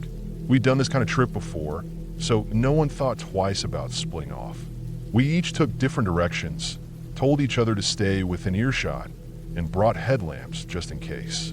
I took my small pack and wandered further uphill toward the ridge where the trees were denser. I figured there'd be more dry, deadfall wood up there. I walked maybe 15 minutes from camp, keeping track of my steps and looking back now and then to remember landmarks. The slope wasn't too steep, but it was rocky, and I had to climb over a few fallen logs. I eventually found a spot where the ground was littered with dry branches and thicker limbs. I started stacking what I could carry into my arms, careful to avoid stuff that looked too rotten. I was probably out there for 30 minutes, maybe more. As I turned to head back, I noticed a small flicker of red light through the trees, maybe 50 yards downhill. It was quick, just a second or two. I paused and squinted in that direction, thinking maybe it was one of the guys using a red headlamp. Some of us used red lights at night to preserve night vision, so it wasn't that weird. I called out a quick "hey," but no one answered. I stood there for another few seconds, then shrugged and kept walking, a little faster now since the light made me uneasy for some reason. But before I could get far, I saw the red light again, closer this time, maybe 30 yards away, still off trail. It blinked once, then vanished. No sound, no movement, just the wind through the trees. I called out again, louder this time. Nothing. The forest was dead quiet. I don't know why, but it made the hairs on the back of my neck stand up. I didn't wait around. I adjusted the pile of wood in my arms and made my way back toward camp, faster than before, but trying not to trip on rocks or tree roots. By the time I got back, the sun was almost down and the fire was already going. Everyone else had returned with their bundles. I dropped mine near the pit and sat down, tried to push the weird moment out of my head. After we had dinner and things calmed down, I asked casually if anyone had used a red flashlight earlier, maybe to find their way or just messing around. They all said no, not even a maybe. A few of them didn't even bring flashlights, just headlamps with standard white LEDs. I didn't say anything more after that. I didn't want to make a big deal or seem paranoid. We sat around the fire until about 11. Then one by one we went to our tents. I was sharing mine with a guy named Rob. We zipped up the flap, got into our bags, and crashed hard after the long hike and food. But around 2 a.m., I woke up needing to pee. I tried to ignore it, but eventually I gave in, unzipped the tent as quietly as I could, and stepped out into the cold air. It was completely silent. The fire had burned down to a few glowing coals, and I could see the other tents like dark mounds against the trees. I walked a few feet away from the tent into the brush, and as I was finishing up, I glanced toward the woods. There was again, the red light. This time it was much closer, maybe 20 yards away, behind a tree near where the ridge started. It didn't flicker or move, just a steady red glow, like a small LED, peeking out from behind the trunk. It wasn't bright enough to light up anything around it, just enough to let me know it was there. Watching. I stood there frozen for a second. I didn't breathe. I didn't move. I just stared, hoping maybe my eyes were playing tricks on me. But no, the light was real, and it wasn't blinking. After a few seconds, it went out. Not slowly, just off. Gone. Nothing but black trees and the faint glow of coals behind me. I backed away slowly and got into the tent without saying a word. I didn't wake Rob. I lay there for hours, staring at the nylon ceiling, listening. There were no footsteps, no animal sounds, not even the wind. In the morning, I told everyone I'd seen something weird and that I wanted to go check it out. We all went together, 6 guys walking in a loose group, following the general direction where I'd seen the light. I didn't expect to find anything, honestly, but I still felt tense as we searched. We found nothing. No footprints, no disturbed brush, no trash, no signs of someone hiding or camping nearby. The ground was dry, covered in pine needles, but not enough to completely erase tracks. We saw nothing. Still, I know what I saw. I know it wasn't some kind of reflection or hallucination. It was a steady red light, too precise to be anything natural, and it moved. It changed position between when I was collecting firewood and when I saw it that night. Someone had been out there. We packed up later that day and hiked back down to the car. No one made jokes during the hike out. Everyone was quiet. I think they believed me, even if they didn't say it. I still think about it sometimes. That red light, how close it got to our camp, the way it disappeared without a sound.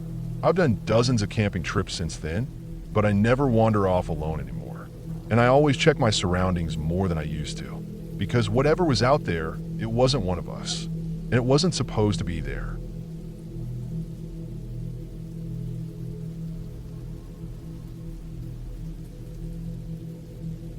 A few years ago, I went camping with my girlfriend in Utah, deep in canyon country. We'd both been working stressful jobs, and this was our first real break in months. The plan was simple: hike a few miles in, set up near a hidden canyon spot we heard about through a friend, stay 2 nights, and just enjoy being away from everything. No service, no emails, no noise, just red rock, sky, and silence. We got to the trailhead around mid-morning. There was only one other vehicle there, a beat-up, older model Ford pickup with Utah plates. It looked like it hadn't moved in days. All the windows were fogged up, like someone had been breathing in there overnight. The inside of the windshield had smudges where it looked like someone had wiped it with a hand.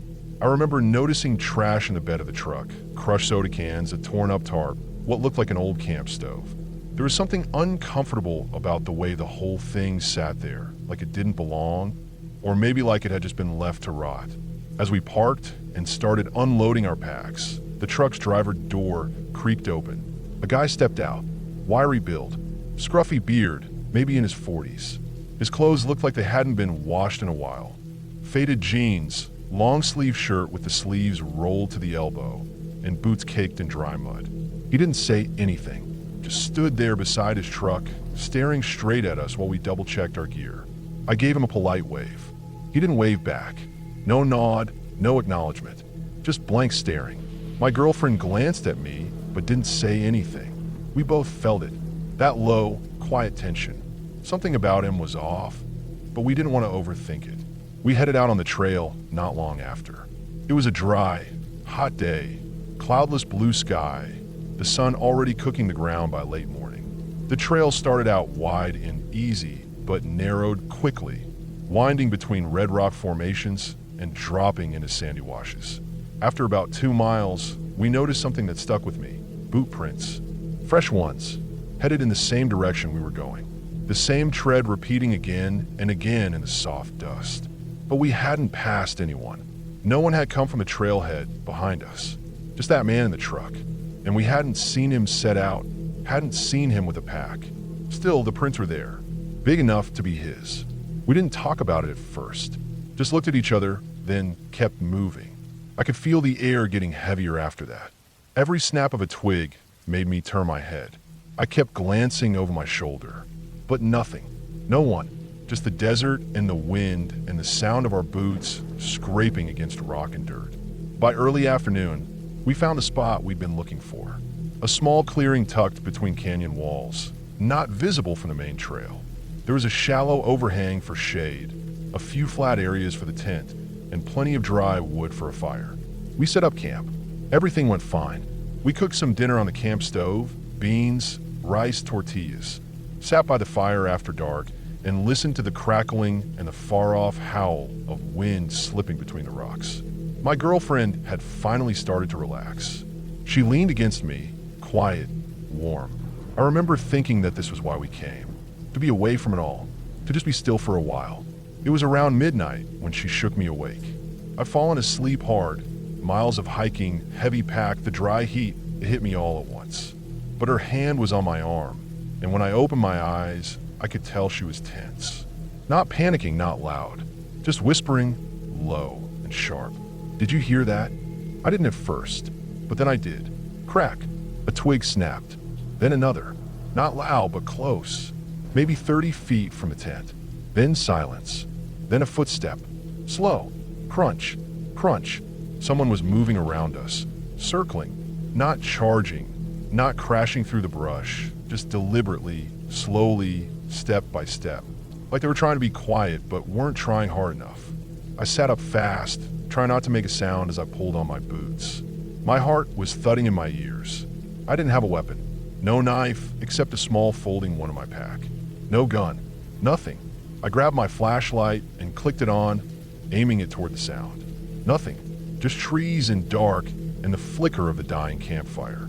I shouted out, my voice shaking a little. "We're armed." I wasn't, but it felt like the right thing to say. Then nothing. No retreating footsteps. No rustling. Just silence. Thick, total silence. The kind that sinks into your bones. We sat there, frozen for what felt like 20 minutes. I kept the light moving. Nothing moved back. Eventually, we crawled out and added more wood to the fire. We stayed up the rest of the night, huddled near the flames, barely speaking. Every few minutes, I would sweep the beam of the flashlight across the surrounding trees and brush. I didn't see anything, not once, but I couldn't shake the feeling that we were being watched. When the sky finally started to brighten, a dull purple spreading over the canyon rim, we packed fast. We didn't eat. We barely spoke. My girlfriend kept glancing over her shoulder, and I kept my hand near the pocket where my knife was buried. The air felt different. Still, no birdsong, no morning insects, just wind and silence. About 50 yards from our tent, just behind a line of low brush, I found something that made my stomach drop. A crushed cigarette, but still fresh. The filter torn slightly, the tobacco blackened at the end. And next to it, tucked neatly under the branches, was a coil of rope.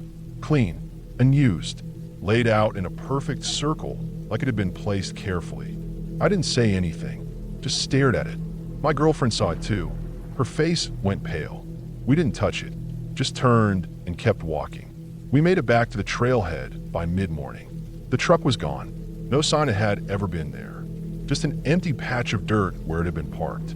The entire hike back, I kept thinking about that rope, about the way the cigarette, but was left so close to our tent, but not right next to it, like whoever was out there wanted to be close, but not be seen. And the footsteps, how they stopped after I yelled.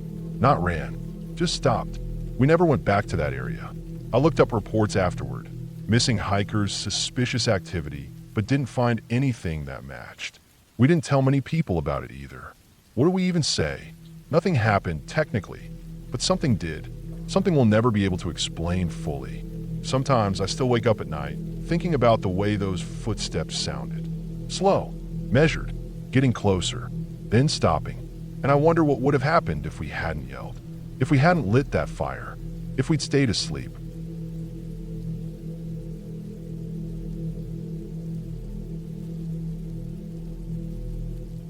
I was volunteering with a trail maintenance crew up in Northern California, somewhere in the Shasta Trinity National Forest. It was early fall, the air dry, cool at night, and the forest thick with the smell of pine, dust, and dry bark. There were 6 of us total, 2 crew leaders from the Conservation Corps, and 4 volunteers, including me. I signed up for a 2-week stint. Nothing fancy, just clearing brush, cutting deadfall, redigging drainage on switchbacks. That sort of thing. I wasn't new to the woods. I'd hiked and camped plenty, but this was the first time I was out in the backcountry for this long, sleeping in a tent every night, far from any road or signal. We were camped along a ridge line, maybe 8 or 9 miles in from the nearest trailhead. Our tents were spaced out around a central cooking area where we had a fire ring and hung our food in bear bags.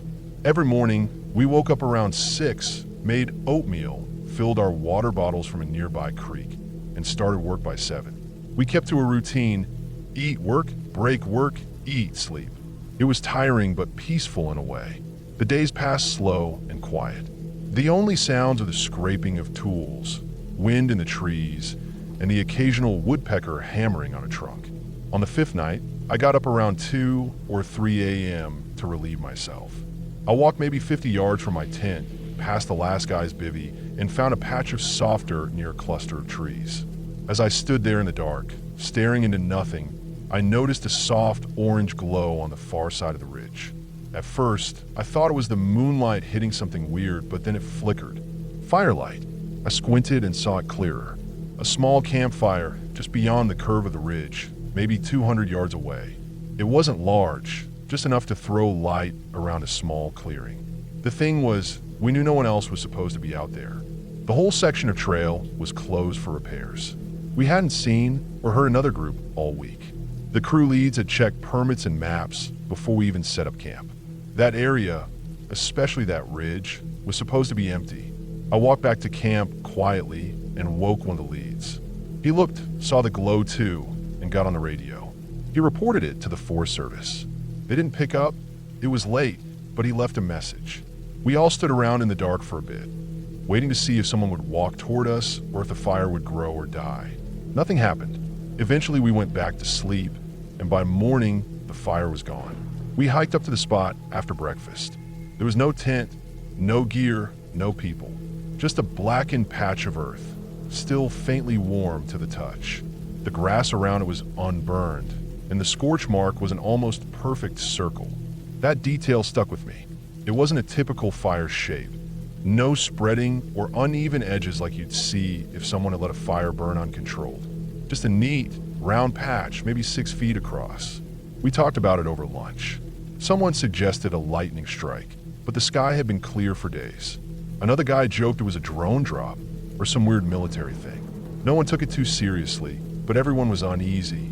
Fires weren't something you joked about in these woods. The conditions were dry enough for a flare-up to take out miles of forest. We made a report again over the radio, marked the location on our map, and kept working. The next few days passed without anything strange. We moved to another section of trail a bit further downhill, clearing a long washout where water had destroyed part of the switchback. Same routine. Work, eat, sleep. But no one could stop thinking about that fire. One night, I overheard the two leads talking in hushed voices near the fire. I didn't catch much, but I remember one line, "If it happens again, we pack up." I didn't ask what they meant, but I figured it out soon enough. A week after the first sighting, almost to the hour, it happened again. Same glow, same ridge, same quiet flicker in the dark. This time, none of us slept. We all hiked up as a group just after dawn. The same black circle was there, almost identical to the first one. But this time, in the center of the burned patch, we found something else. A deer carcass. Burned. Not totally gone, just seared and blackened along the outside, like it had been rolled in fire. But what was worse was the way it was arranged. Legs splayed out in straight lines, head turned sharply to one side, mouth open wide. The body had been positioned in a pattern, a symbol maybe I didn't recognize. The legs formed angles too straight to be natural. We all just stood there for a long time, not saying anything. Eventually, the lead pulled out his radio again, called it in. This time, someone answered. They told us to take photos, mark the location, and pack out early. They said someone from the Forest Service would meet us at the trailhead. No explanation, no questions. We packed up in silence. No one wanted to be there another night. We were supposed to stay 3 more days, but nobody argued.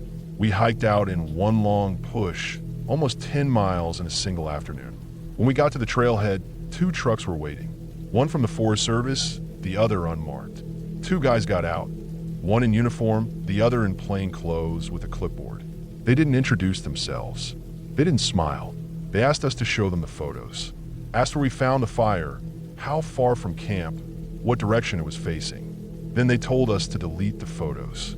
Not just from our phones, but from any backups. They asked to see our phones and check them. One guy stood there while each of us deleted the images. No one said no. No one wanted to push back. We were tired, unsettled, and just wanted to go home. When I got back to town, I looked up anything I could about fires in that area. I found nothing recent. No reports, no news. I even checked the Forest Service incident logs. The only thing listed for that week was a routine trail maintenance note. No mention of mysterious campfires. No animal carcasses. Nothing. I still think about the way that deer looked. Not just dead, but posed. Like someone or something wanted it seen that way. Like a message. I've done other trips since then. Camped in different forests. Hiked further, deeper. But I've never volunteered again. And I never go out there without checking satellite images now. I scan for shapes in the trees, dark patches and clearings, anything that looks like a circle where it shouldn't be. I still don't know who or what was building those fires, but I know they weren't accidents, and I know we weren't meant to see them.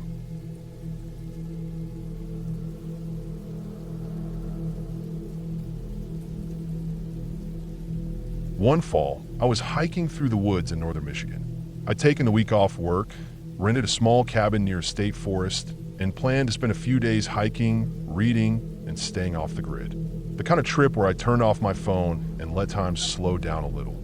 The air was crisp, the leaves were already turning orange and red, and the forest floor was thick with fallen leaves. I liked the stillness of it all. No traffic, no voices, just the wind and my footsteps crunching underfoot. That day, I was doing a longer loop, about 12 miles. I started around 9 in the morning, a light pack on my shoulders, just water, a sandwich, and some basic gear. I didn't expect to see many people. It wasn't a popular trail, and it was midweek. The sky was overcast, and the air smelled like damp pine and rotting leaves. It felt peaceful. About halfway in, maybe 6 miles or so, I heard the first gunshot. It cracked through the quiet like a whip, echoing off the trees.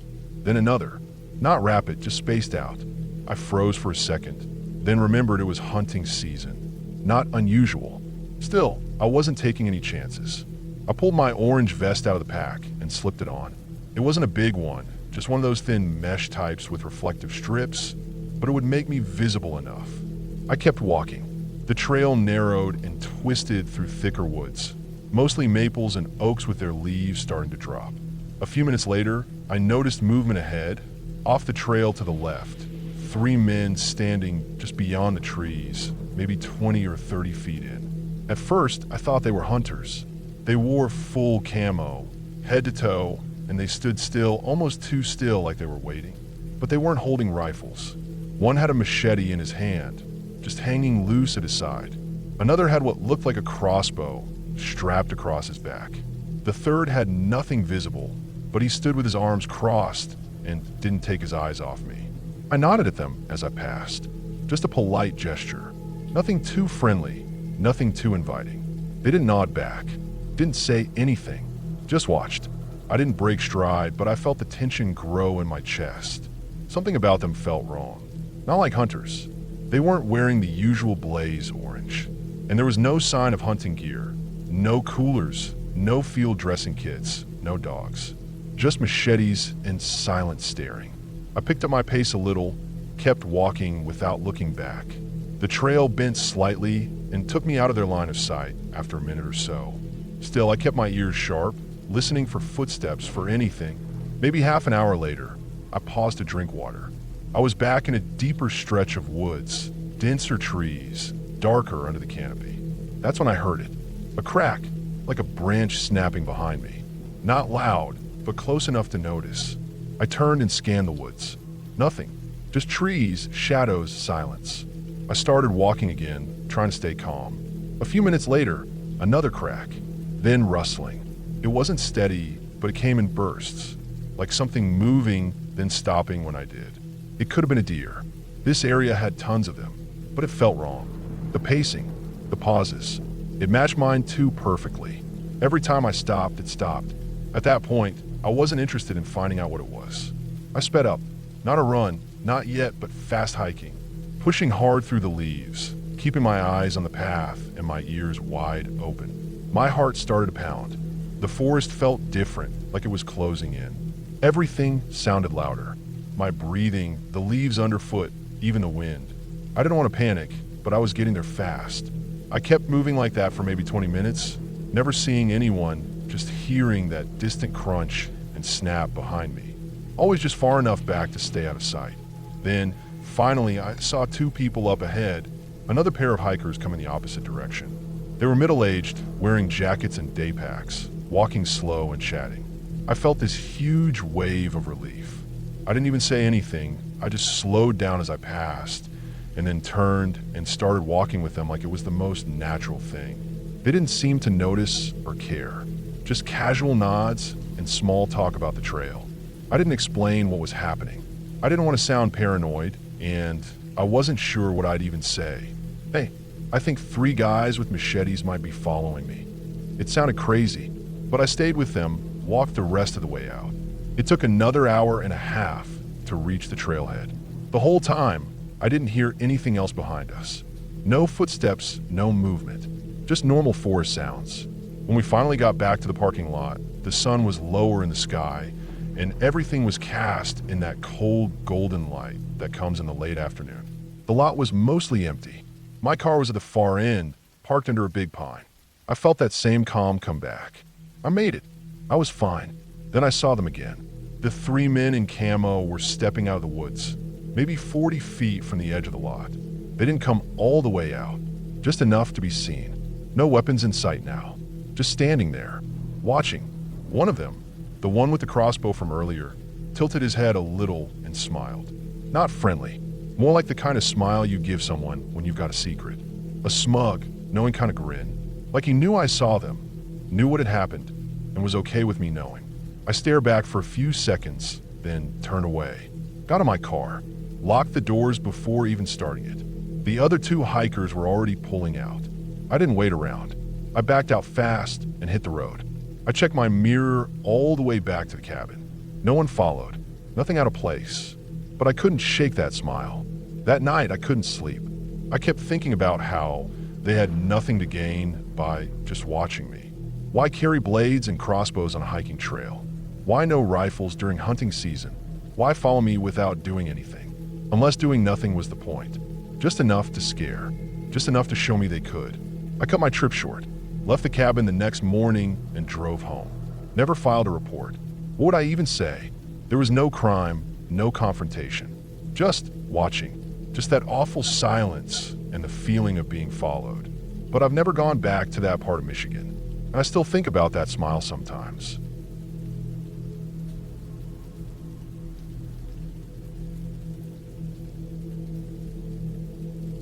I used to rent out the back room of my house to short-term guests.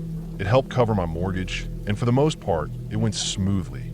The room had its own entrance and a small bathroom. I had a keypad lock on the door, so guests didn't have to interact with me unless they needed something. I kept it professional.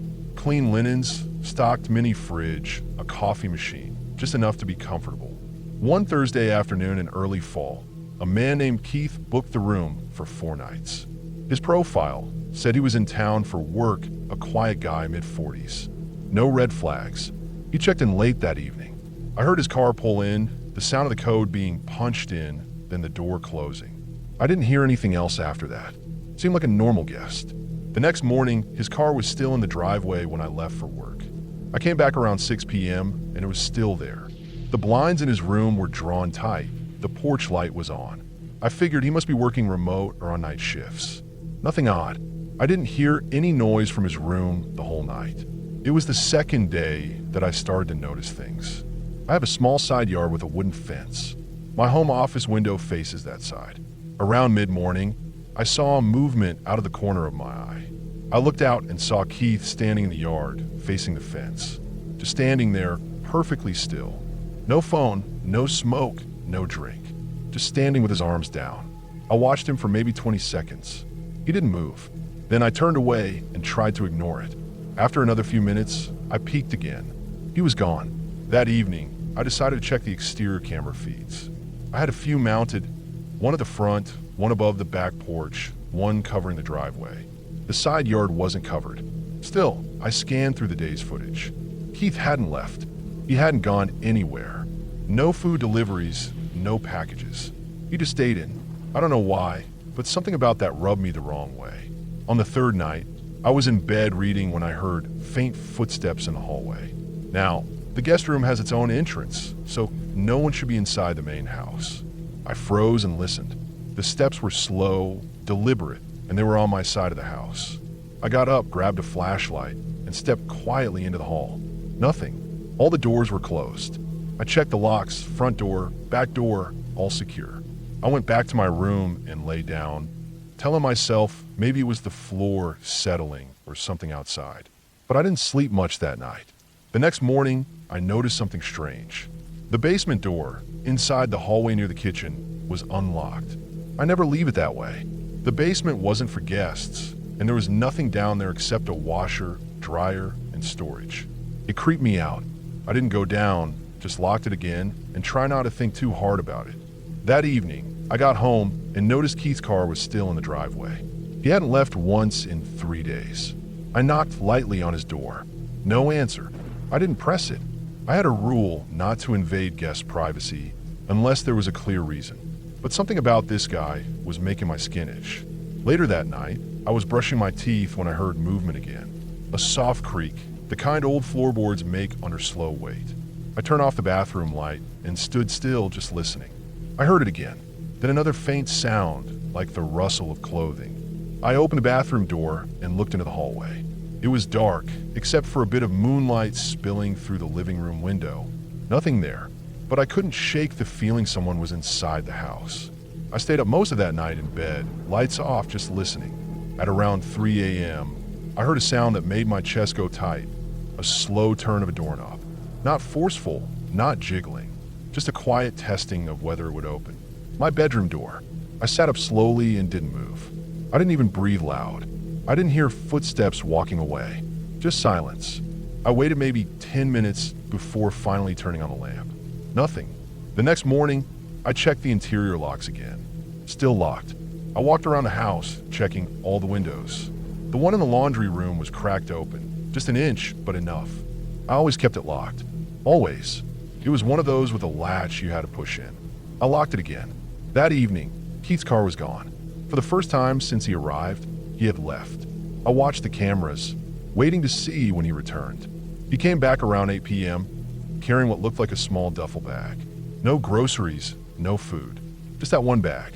At this point, I knew I wasn't being paranoid. I waited until he went into his room. Then I went outside and checked the side yard. Right there in the grass were 2 cigarette butts. I don't allow smoking, and the listing clearly says that. They were fresh, slightly bent where they'd been put out in a hurry.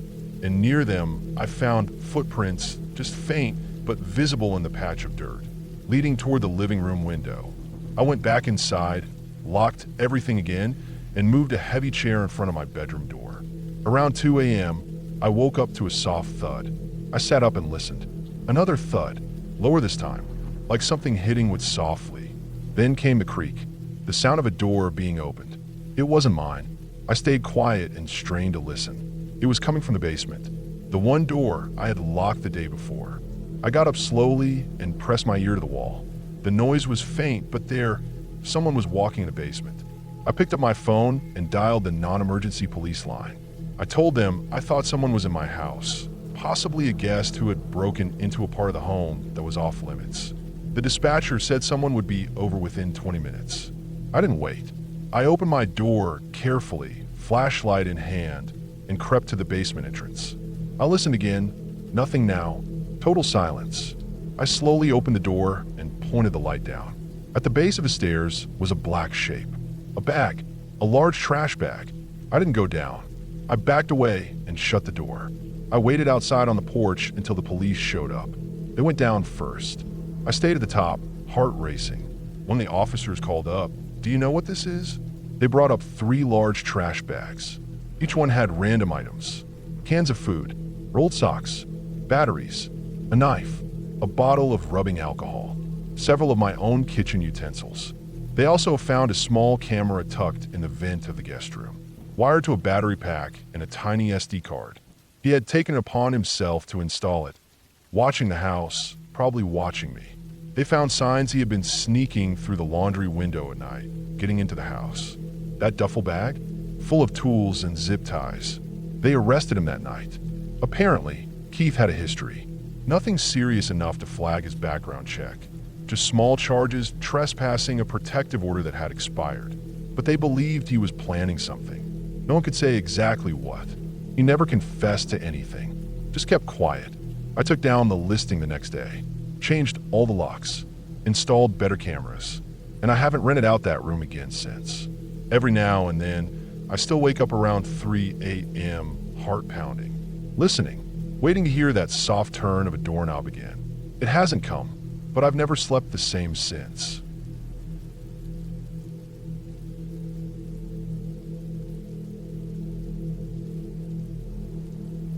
I rented a mountain cabin for a solo riding retreat, thinking a few days away from people would help me focus. The place was way up in the hills, about an hour's drive from town, then another few miles on a winding dirt road. No neighbors, no cell service, just woods quiet and time. It was a small one-bedroom cabin with a wraparound porch and a steep roof, tucked into the trees like something out of a postcard. Inside, it was clean and rustic. Wood walls, old leather furniture, a stone fireplace. There was a small kitchen, a bathroom with a tankless heater, and a queen-sized bed pushed against one corner of the single bedroom. A narrow crawlspace hatch was located outside on the side, facing away from the driveway. The first night was quiet. I made some pasta, poured a glass of wine, and sat out on the porch for a while listening to the breeze roll through the pines. After sunset, it got cold fast. I moved inside, lit a fire in the fireplace, and read a few pages from a book before heading to bed. The mattress was firmer than I liked, but the stillness made up for it.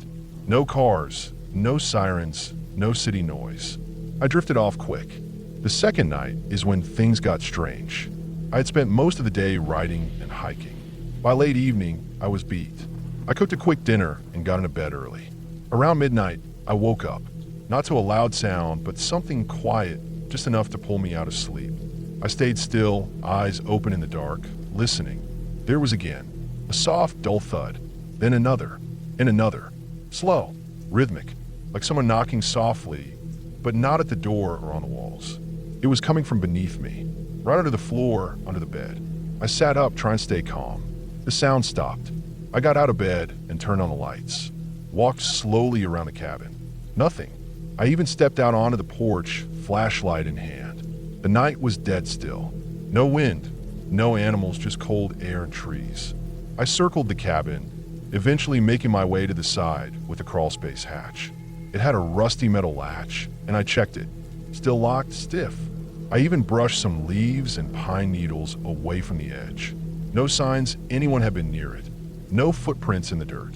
Figuring maybe it was the cabin settling or some animal, I went back inside and tried to sleep.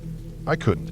I laid awake for a long time, staring at the ceiling. Just before dawn, I finally dozed off for an hour or two. The next day, I tried to push the sound out of my mind. I went for a long hike, tried to keep my thoughts on writing. I didn't want to spook myself over nothing. But that night, the sound came back. Louder this time, more defined. Knock, knock, knock.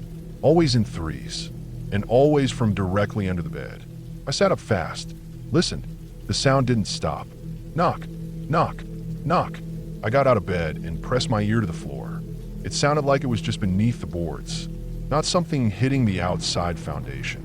Something under the floor, inside the crawl space. I grabbed the flashlight again and stepped outside. It was colder than the night before. Frost on the grass. I walked around to the hatch and checked it. Still locked. Still undisturbed. No signs of tampering. I squatted and pressed my ear near the wood of the hatch. Nothing. No sound. I stood there for a long minute, then went back inside and tried to sleep on the couch instead. I wrapped myself in a blanket and tried to calm down. At 3 a.m., I heard it again. Knock, knock, knock, from directly below the couch. That was enough. I didn't sleep the rest of the night. I kept every light on and just sat there, listening, waiting. I didn't hear the knocking again, but I kept thinking about the crawl space. I didn't want to open it myself. I didn't want to know what was down there alone in the dark. By the time the sun came up, I'd already made up my mind. I called the property manager. I drove 10 minutes down the hill until I got a single bar of signal and called the number listed in the cabin binder. The woman on the other end answered groggily. I told her what was happening, just the basics. No guesses, no wild theories, just a knocking. She told me she'd come up to check it out. Said she'd bring a flashlight and tools. She sounded skeptical but polite. She showed up an hour later in an old Subaru. Middle-aged, worn boots, heavy coat. Introduced herself, but didn't chat much. I led her around to the side of the cabin and pointed at the crawlspace hatch. She bent down, unlatched it, and pulled it open. Then she froze. I stood behind her, watching the beam of her flashlight cut through the dark gap. She didn't move for a good 15 seconds. Then she spoke quietly. "Someone's been down there." She climbed halfway into the crawlspace, then came back out slowly, holding a few things in her gloved hands. A dirty fleece blanket, crumpled fast food wrappers, a used water bottle, and a flip phone, one of those old prepaid kinds. Dusty, but the screen lit up when she tapped the button. She didn't say much else, just told me to go inside. She made a call from her car, speaking quietly. Later, 2 sheriff's deputies came up. They ducked into the crawlspace, stayed under there a while, and came out with more trash. A stained pillow, a plastic bag filled with empty cans, and what looked like a piece of rope. Nothing that screamed violence, but it was clear someone had been living down there. For how long? No one knew. The hatch was locked from the outside. There were no signs of forced entry. And yet somehow someone had gotten in, maybe before it was locked. Maybe while someone was supposed to be doing maintenance and never noticed. The crawlspace wasn't deep, maybe 3 feet high, and there was no access from inside the cabin. But someone had definitely been staying there, eating, sleeping, and knocking. The flip phone had a few recent outgoing calls, but they were to numbers that went nowhere. Burners, dead ends. The police ran what they could. No ID, no fingerprints they could match. They never found the person. I packed up that same afternoon and drove back down mountain. I didn't even ask for a refund. I just wanted to be gone. For weeks after, I kept thinking about it. Not just that someone had been under the cabin, but that they knew exactly where I was sleeping. That they waited, knocked when I was still, when I was alone, always beneath the bed, then the couch. Like they were listening, like they were tracking my position. They never broke in, never touched anything. But they were there, just a few feet beneath me, separated by floorboards and darkness. I didn't write anything for a long time after that. Even now, years later, I check under every floorboard in any cabin I rent. I never stay ground level anymore. And I don't sleep well if I hear even the smallest sound in the night. Because someone had been there, knocking just under my feet. And they left before anyone could find them. And no one knows if they ever came back.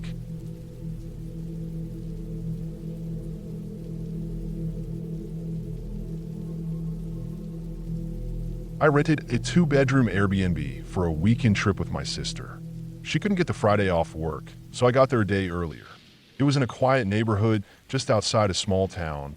Nothing remote, but far enough from the city to feel like a break.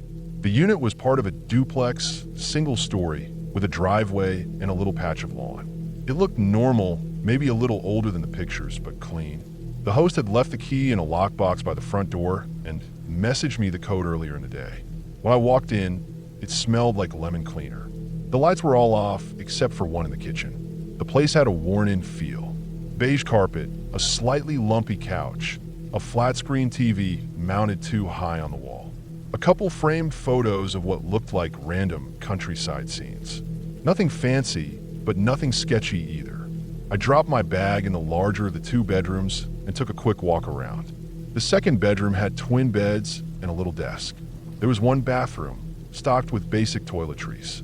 Everything seemed fine. I made myself some tea, watched a little YouTube on my phone, then locked up and went to bed around 10:30. I kept the bedroom door open. I don't know why. Maybe because I was alone and wanted to hear if anything was going on in the rest of the house. I set my phone to do not disturb, but kept it face up on the nightstand. The hallway light spilled into the room from under the doorframe. I was just starting to fall asleep when I heard it. A knock at the front door. Not a hard knock, just 3 slow, spaced out taps. I froze. For a second, I thought I imagined it. I sat up and waited. 10 seconds later, 3 more knocks. Same rhythm. I got up quietly and moved toward the front of the house. The knocks didn't come again, but I kept hearing a faint shuffling noise. I looked through the peephole. A man was standing there, late 30s maybe. He had a suitcase in one hand and a phone in the other. He wasn't doing anything threatening, just standing there, glancing down his phone, then back up at the door. I didn't open it. My heart was racing. I backed away from the door and crouched behind the wall so he couldn't see any movement through the windows. Then I heard his voice. "Hey," he said, loud enough to carry through the door. "I'm the other guest. The host double booked. Can I come in?" No way. I wasn't even going to respond. I unlocked my phone and went straight to the Airbnb app, opened the message thread with the host, and typed, "Asterisk, someone's at the door. Says he's the other guest. Claims you double booked. Asterisk." She replied within 30 seconds. Asterisk, no one else is supposed to be there. Don't open the door. Asterisk, I felt my stomach drop. The man was still outside. I didn't know if he could see movement through the peephole from his side, so I stayed low. After a minute or so of silence, he knocked again, then again. Still 3 knocks each time. Not angry, just steady. I watched the shadows under the door. He wasn't pacing or walking around. He was just standing there. It was like he expected me to eventually cave in and open up. I glanced at the clock. It was just past 11. He stood there for almost 20 minutes. Every now and then I'd hear him shift or clear his throat. But he didn't knock again. At one point, he walked a little off to the side. I saw his silhouette cross in front of the window, but he came right back to the door. Then just like that, he left. I peeked through the peephole again, and he was gone. I waited a few more minutes before creeping to the front window and pulling the curtain back an inch.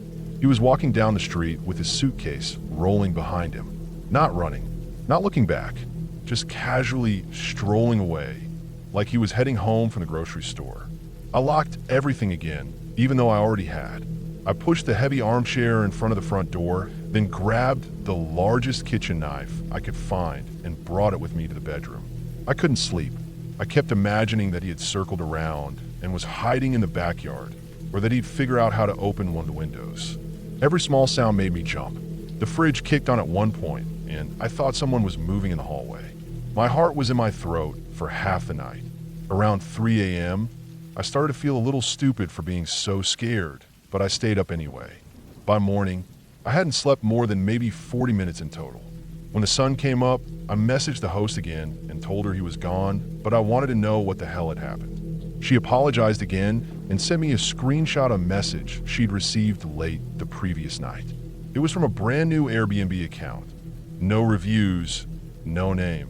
Just a username like guest194837. The message said, asterisk, "Hey, I forgot the exact address of the Airbnb. Can you send it again?" Asterisk. She hadn't replied. She told me she always refuses to give out the address directly to anyone unless they're booked through the app. She checked her settings and confirmed that no one else had access to the place. No double booking, no mix-up. Just someone who had somehow found the listing, maybe grabbed screenshots when it was still public, and tried to show up pretending to be a guest. Airbnb customer support got involved. I had to write a detailed report. The host told them everything too. By that afternoon, the listing had been switched to private. She said she was going to install a security camera and change the locks, just in case. When my sister arrived later that day, I didn't tell her the full story until we were driving back home 2 days later. I didn't want to freak her out while we were still staying there. We didn't have any more issues the rest of the weekend, but I couldn't fully relax. I kept checking the peephole every couple hours and slept with that same knife next to the bed. I don't know how he got the address. Maybe he recognized something in the photos, like a street sign, a business in the background, something small I didn't notice. Maybe he'd stayed in the same area before and guessed. Maybe he had a more sophisticated way of finding it. I'll never know. What still gets to me is how calm he was. No shouting, no banging, no trying to break in. He looked like a real guest, acted like one, like he really thought he could talk his way in, like maybe it had worked before. I still use Airbnb, but now I only rent places with doorbell cameras and multiple verified reviews. I also make sure never to arrive alone if I can help it. That night made it clear. Sometimes it's not the place that's dangerous. It's the people who try to get in.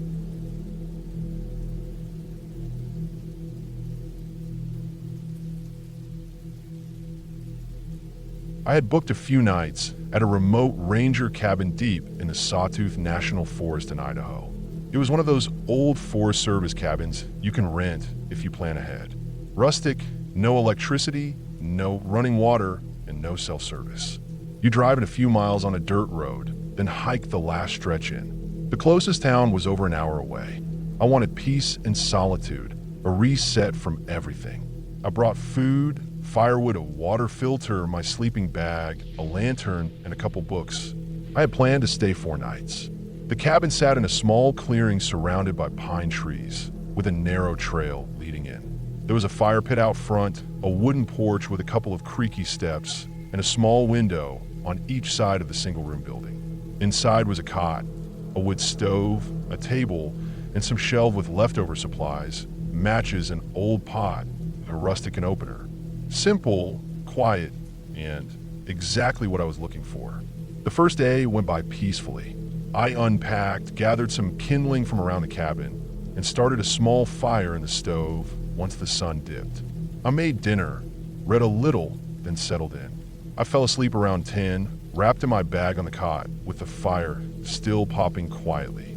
It was cold outside, and there were no other lights, no headlights, no distant porch lamps, just the dark pressing against the windows. Around midnight, I woke up to a sound. It was faint at first, so faint I thought maybe I was dreaming. A whistling sound, soft, just 3 notes. Then silence. Then the same 3-note whistle again. It repeated a few times, maybe 6 or 7. Always the same notes, slow and deliberate. I sat up, heart starting to beat a little harder. The fire had burned down to glowing coals, and the cabin was nearly pitch black.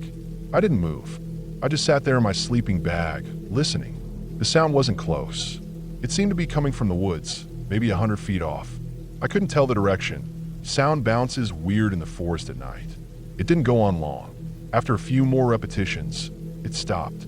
Nothing else. No footsteps, no twigs snapping, no other sounds. I stayed awake for over an hour before finally drifting off again. I figured maybe it was a bird, some owl, or a strange night creature. That's what I told myself, even though the sound fell off. Too rhythmic, too human. The next morning was cold and gray. I made coffee on the little propane stove I brought and tried to shake off the feeling from the night before.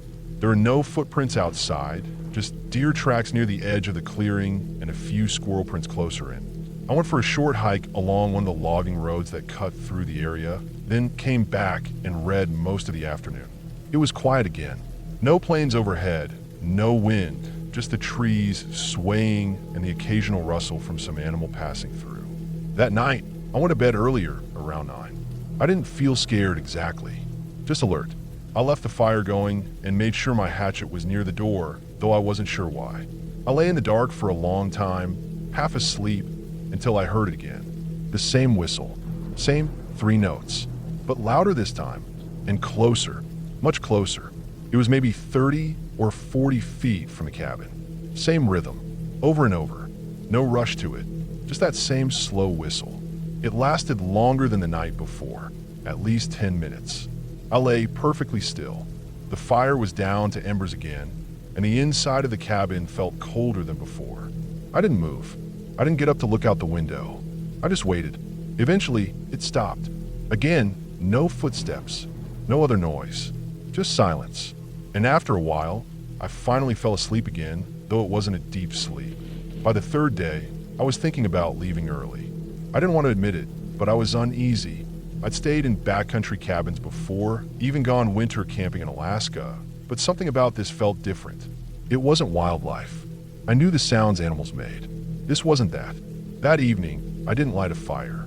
I didn't turn on a lantern. I ate cold food straight out of the can. I didn't want any light showing through the windows. I sat in the dark, fully dressed, boots on, back against the wall where I could see both windows and the door. I wanted to know if it came again, how close it would get.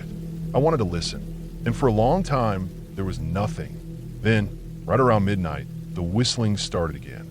No warning, just those 3 slow notes. But this time, it was right outside the clearing, maybe 20 feet from the porch. The sound came through the walls like it was aimed at the cabin. It repeated again and again, every few seconds. Same whistle, then silence, and then footsteps, slow, heavy, on the porch. I sat frozen, not breathing, just a few steps like someone walking carefully, deliberately. Then came a knock, just one, soft, almost gentle, then silence.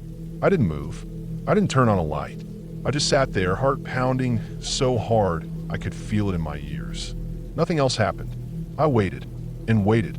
It felt like hours, but it was probably just one. Eventually, the light outside the windows shifted, faint dawn. I stayed put until the sun was fully up. Then I finally opened the door.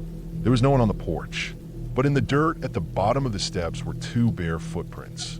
Human, adult-sized, clear as day in the dry soil. No shoes, no socks, just feet. The tracks came up the steps, but there were no prints leading away.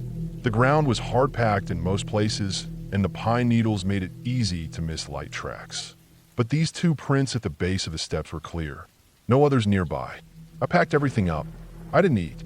I didn't even refill my water. I shoved it all into my pack, swept the cabin floor out of habit, and left. I hiked fast, heart racing with every step, glancing over my shoulder more times than I can count. When I got back to my car at the trailhead, it was still early morning. Nothing looked disturbed. I drove the whole way back to town without stopping. I didn't report anything. What would I even say? Someone whistled outside a cabin? There was a knock on the door? But I'll never forget those 3 notes. The way they got closer each night. The way they stopped just before the footsteps started. The bare footprints in the dirt. I haven't gone back to a Forest Service cabin since.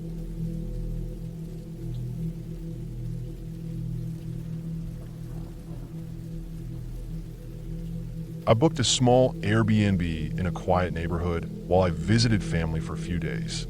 It was nothing fancy, just a simple, single-story place tucked between 2 other houses with well-kept lawns and the kind of trimmed hedges that made the whole area feel peaceful. The listing had decent reviews, and the photos looked clean, so I didn't overthink it. I just needed somewhere private to sleep at night, since I didn't want to bother my relatives too much with my late comings and goings. I checked in early in the afternoon. The sun was still high, casting sharp shadows along the sidewalk. The lockbox worked fine. I stepped in and did what I always do, drop my bag by the couch, kick off my shoes, and slowly walk through the place to get a feel for it. The layout was pretty straightforward. Living room straight ahead, kitchen off to the left, and a narrow hallway leading down to the bathroom and bedroom. There was a linen closet in the hallway, a narrow door next to a framed print of a mountain lake. Everything seemed neat and tidy. The floors creaked a little when I walked, and the appliances looked like they were from the early 2000s, but nothing stood out as a problem. The couch smelled faintly like someone had cleaned it with a lemony spray. There was even a welcome note left on the table and a small bottle of water in the fridge, which I appreciated. I figured I'd gotten a good deal. It was only after an hour or two that I noticed a strange smell in the hallway. At first, I assumed it was just the way older homes sometimes smell, like dust mixed with wood or maybe a bit of mildew from the air conditioner. But this was different. It was sour, like old milk left in a hot car. Subtle, but unpleasant. I figured maybe the trash hadn't been taken out properly by the last guest, so I checked the bin under the sink. It was empty and lined with a fresh bag. Then I checked the bathroom. No sign of anything odd in there either. I opened all the windows I could.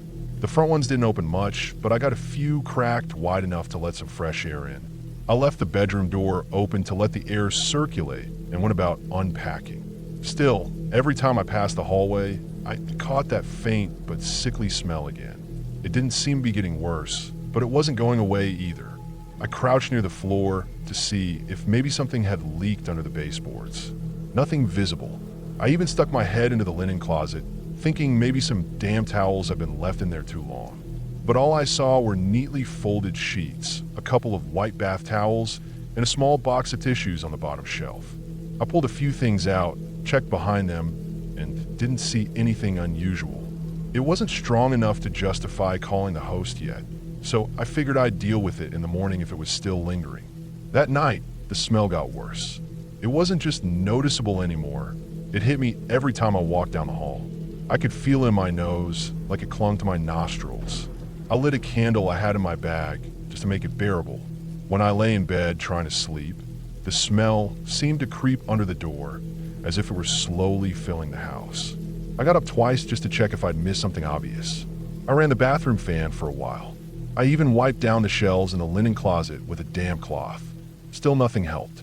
It started to bother me more than it probably should have, but but something about it made my skin crawl. Not just the smell itself, but the fact that I couldn't figure out where it was coming from.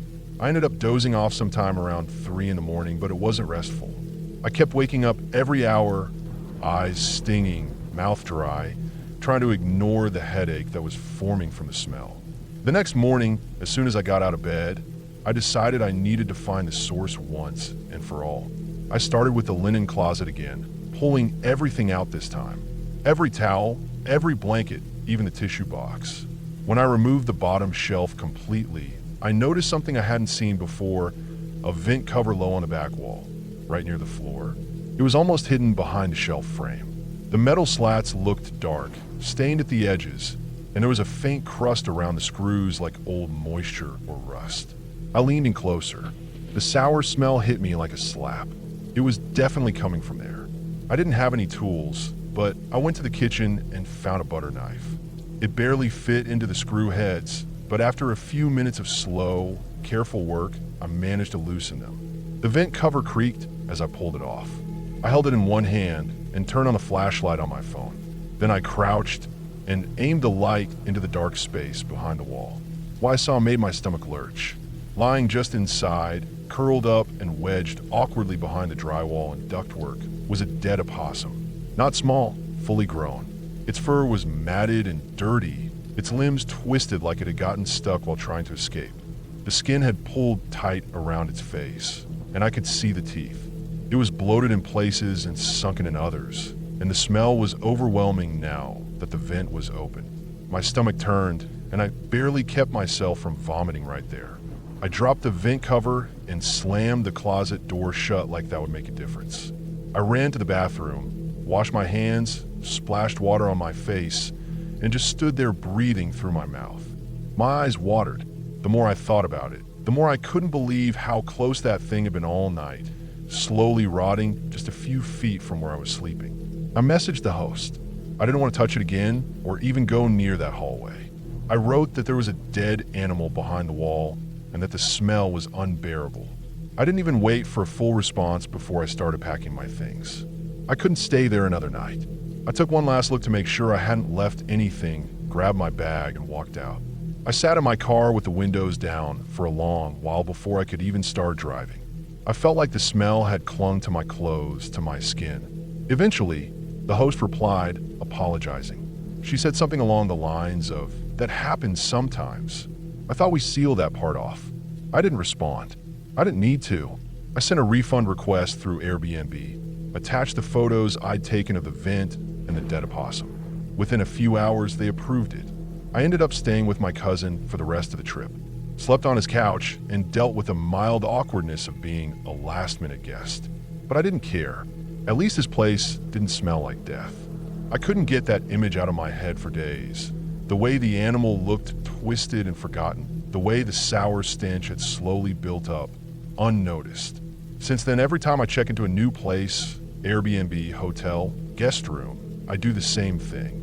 I walk through the room slowly, I open the closets, and most of all, I sniff the air. It sounds strange, maybe obsessive, but I can't help it. There's something about a smell like that. Once you've smelled it, once you've lived near it for even one night, it never leaves you. It's like a warning your body remembers, and I'll never ignore that warning again.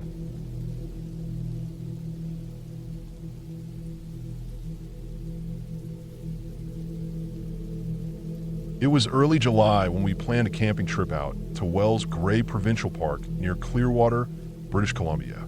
We've been talking about it for months, needing a proper break from work, phones, noise, everything. It was just me and 2 friends. We'd rented a small cabin not far from Clearwater Lake, tucked deep enough into the woods that we wouldn't see anyone unless we wanted to. No cell service, just nature. The kind of quiet where the loudest sound was your boots on gravel or the crackle of the fire at night. Perfect, we thought. We got there late in the afternoon on a Friday. The cabin was simple, a single room with bunks, a wood stove, and a few shelves for food. No electricity, no running water. Just an outhouse about 20 feet into the trees. We spent that evening gathering firewood, setting up the lanterns, unpacking gear.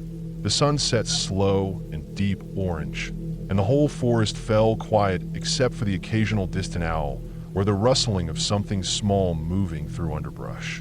There was always something moving, but it never felt threatening. Just the usual wilderness stuff. That first night, we made dinner over the fire, canned chili, some sausages, a few beers to wash it all down. We sat up late, just watching the flames.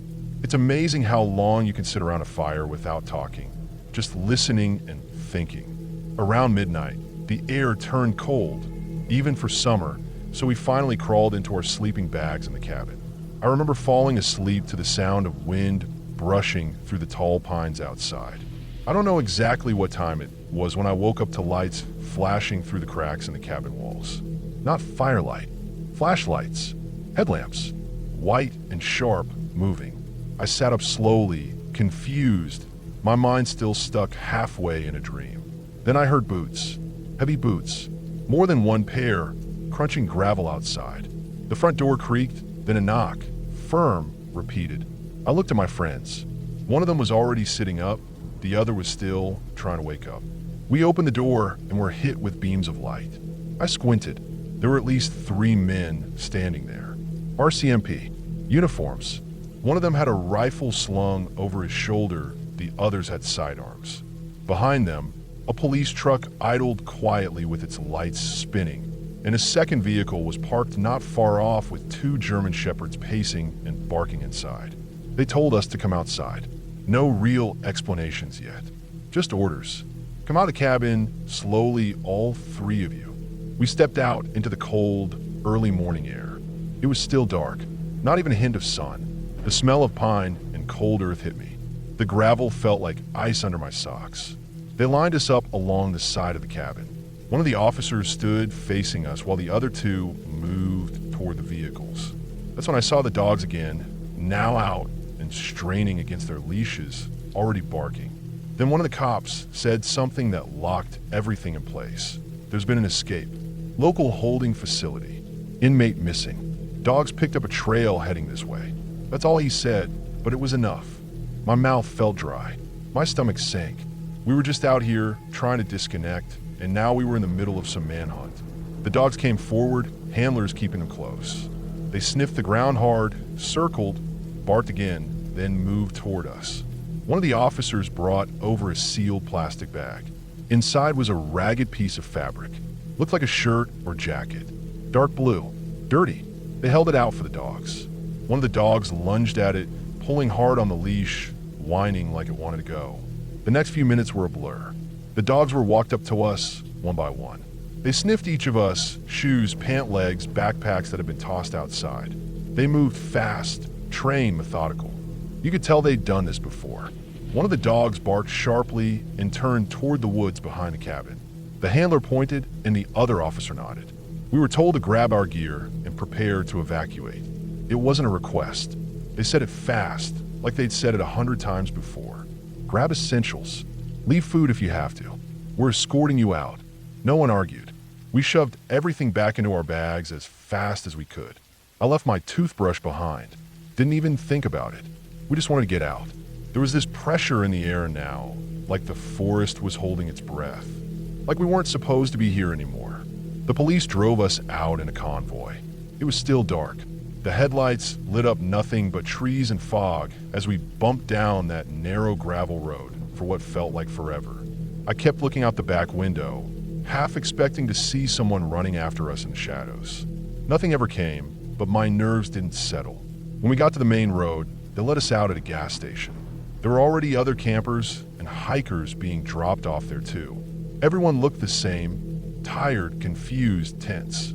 Some had come from further up the park, others from lakeside spots. It wasn't just our cabin. They were clearing out a huge area. We stood there in the early light, watching the fog lift off the highway. There was a kind of heaviness in the silence between people, like no one really knew what to say. Eventually, we got in the car and started the long drive back to Kamloops. No music, just the sound of tires on asphalt and the occasional radio update. By late afternoon, we got word through the news. The man had been caught. The dogs found him not far from where we'd been staying, less than a kilometer downhill from the cabin. He'd apparently tried to sleep under some rocks, half covered in moss and branches. He must have been freezing. No gear, just a torn-up uniform and shoes that looked too small for him. When they found him, he tried to run, but didn't get far. The dogs caught up quick. They didn't release many details, but one of the articles said something about minor injuries during apprehension. We all knew what that meant. The dogs got to him before the officers did. I didn't feel bad. That night back home, I kept thinking about how close he'd been. We'd been sitting by the fire, laughing and drinking, completely unaware. He might have even watched us. He might have passed through camp while we were sleeping. Could have been just feet away. We canceled the rest of the trip. Didn't even think about going back. The thought of being out in the woods, isolated, knowing that someone desperate and dangerous could just appear out of nowhere. No thanks. It wasn't the wilderness I was scared of. Not bears or storms or getting lost. It was people. People hiding where they don't belong. We all slept with our phones beside our pillows for a few weeks after that. I locked my doors twice every night, sometimes 3 times, even though we lived in a quiet neighborhood. Something about that trip stuck. The randomness of it, the closeness of it, how things can go from peaceful to dangerous in an instant with no warning. I still go camping sometimes, but never without checking local alerts. Never without service or satellite phone. And never, ever near any place with a jail.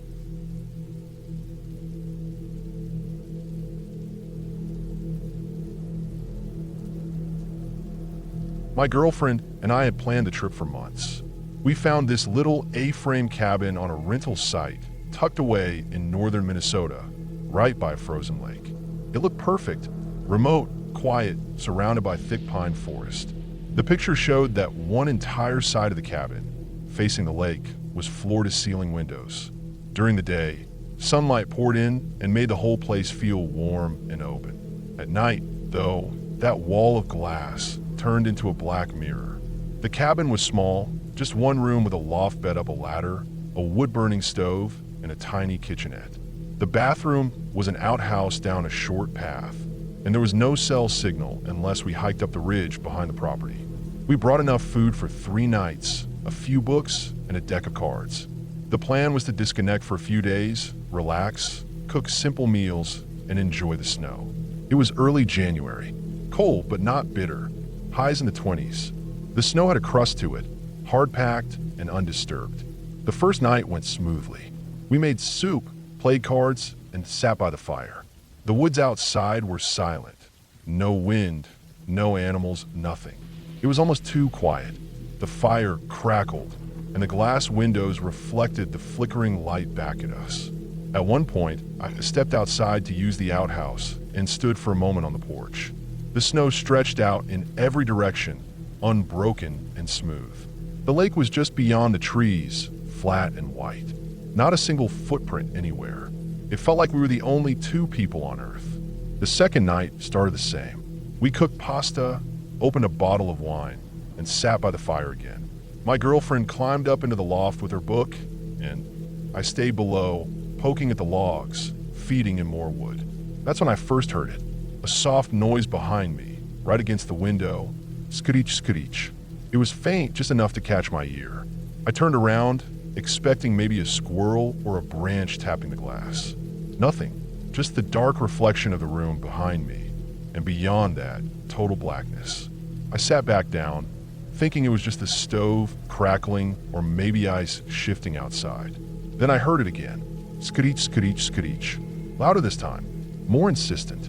It sounded like something dragging against the glass. Sharp, deliberate. I stood up, grabbed the flashlight off the shelf, and walked over to the front windows.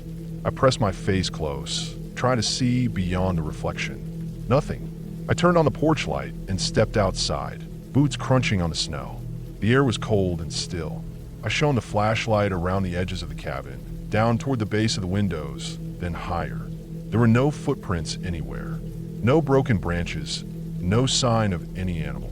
I checked again, sweeping the light side to side, trying to find some shape or movement. But there was absolutely nothing out there. I stayed out for a few more minutes, listening. The only sound was the low creaking of trees in the distance and the faint ticking of the cooling metal stove behind me. Eventually, I went back inside, locking the door behind me. I told myself it was a raccoon or a porcupine, maybe even a bird, just something passing through. I went up to the loft, and lay beside my girlfriend. She was asleep already. I kept listening, ears tuned to every pop and creak of the cabin settling. But the noise didn't come back. I drifted off eventually, more uneasy than I wanted to admit. The next morning, I stepped outside to get some firewood. The air had warmed slightly, and the snow had a layer of crust that cracked under my boots. As I passed in front of the windows, I stopped. There were 5 long scratches across the center pane of glass. Not cracks, scratches. Thin, deliberate lines etched right into the surface. They started high up, well above waist level, and slanted downward at an angle, unevenly spaced like a hand with fingers splayed.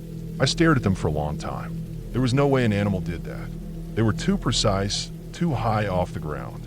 I walked around the cabin again, scanning the snow. Still no footprints. Not human, not animal. Just smooth, unbroken snow all the way to the trees. I even walked back and forth a few times just to be sure I wasn't missing anything. The scratches were fresh, no doubt about it. I didn't say anything right away. I just stood there for a while, thinking it through. The porch was clear. The roof sloped sharply, so nothing would have fallen from above. The woodpile was untouched. No signs of anything nearby. Eventually, I went back inside, made coffee, and waited for my girlfriend to wake up. When she did, I told her what I found. We didn't talk much after that. There wasn't anything to say. We both felt it. Something was wrong. We were supposed to stay one more night, but we decided to leave early. We packed in silence, moving quickly, trying not to look at the windows too much. I kept feeling like something might be just out of view, standing behind the tree line, watching. But every time I looked, the woods were still. Right before we left, I walked down the porch steps one last time and looked out toward the trees. That's when I saw it. There was a tree about 30 feet from the cabin, off to the left. An old pine with rough bark. Carved into the trunk, facing directly toward the window wall, were 4 words. "You see me now." The letters were jagged and deep, cut with something sharp. The bark around them was fresh, still curling at the edges. It hadn't been there before. Not when we arrived. Not yesterday morning. I stared at it for a long time. I didn't go any closer. We got in the car and left. We didn't stop until we hit the highway. The cabin's owner messaged me a day later asking why we left early. I didn't respond. We didn't post a review. We didn't tell our friends. We just didn't want to think about it. A few weeks later, I looked up the listing again. It was gone, completely taken down. The pictures were removed, the location erased, like it had never existed. I still think about those scratches sometimes, about how high they were, about the fact that there were no tracks in the snow. And I think about that message carved into the tree, because whoever or whatever did that, they were standing just outside those windows, close enough to touch the glass, watching us all night. We never went back.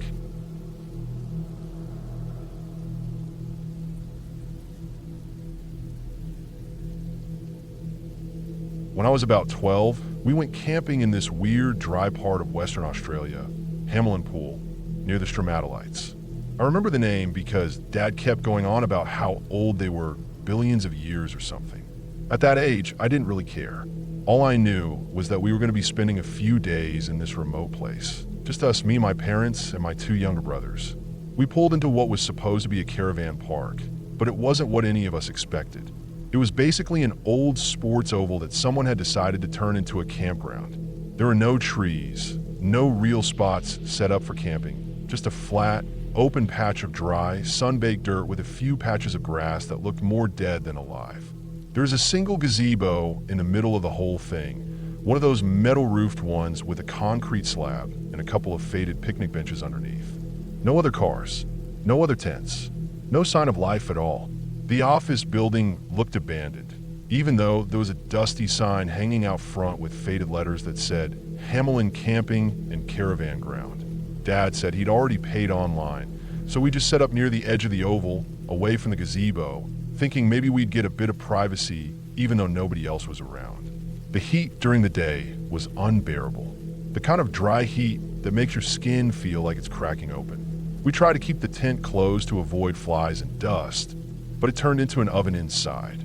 There was no shade except for the gazebo, so we ended up sitting there most of the day, drinking warm water and swatting away bugs.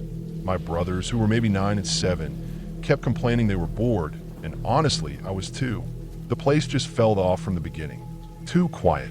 No birds, no wind, just this stillness that made everything feel unnatural. Even the few trees we could see far off in the distance looked dry and dead. When night came, the air cooled quickly. We cooked up something simple, sausages and baked beans on the little camp stove, and then all crawled into the tent early because there wasn't much else to do. No signal, no light except the stars and our lantern, and no noise except the distant sound of insects. The sort of camping night where you expect to sleep soundly just because there's nothing else going on. I must have fallen asleep quickly because I don't remember lying there long. But something woke me up. Not a sound, not at first, more like a feeling.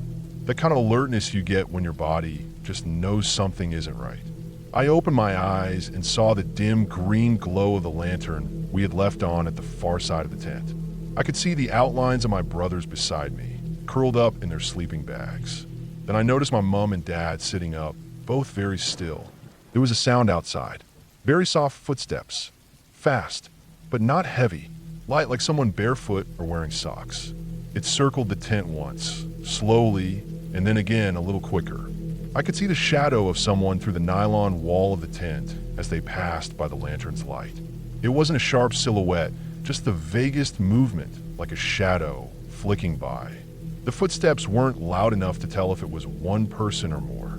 No twig snapping, just that faint sound, grit and dust under feet, moving around us in slow loops. Mom whispered something barely audible.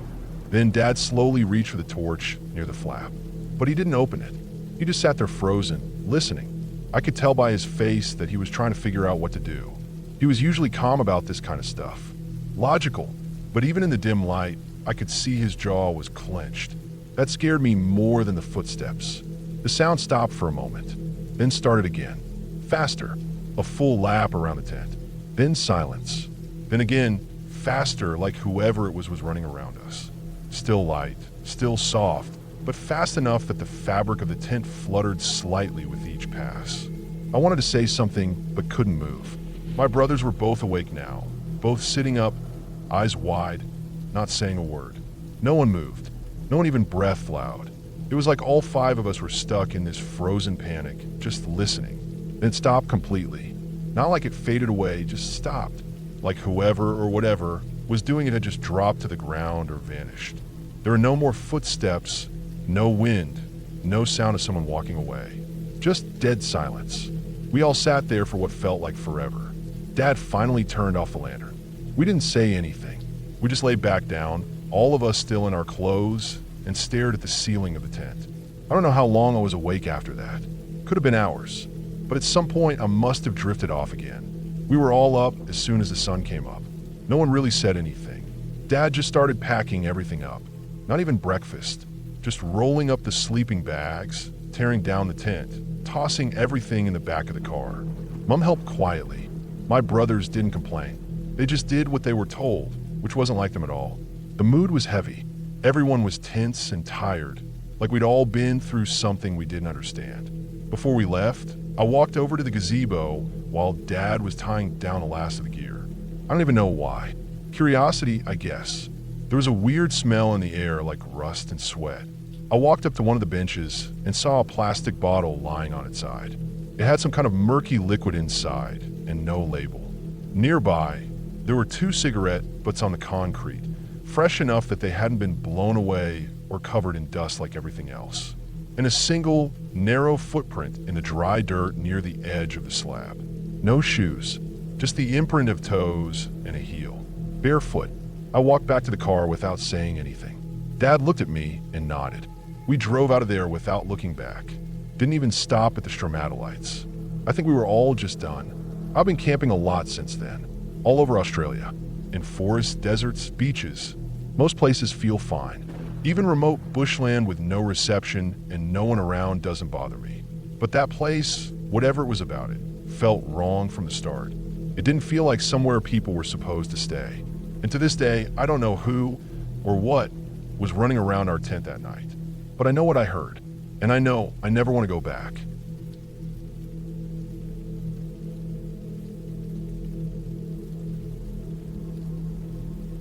We were camping about 90 minutes outside Seattle, just past a small town called Index. It was a quiet stretch of land near a fast-moving river, tucked in among thick pines and mossy rocks.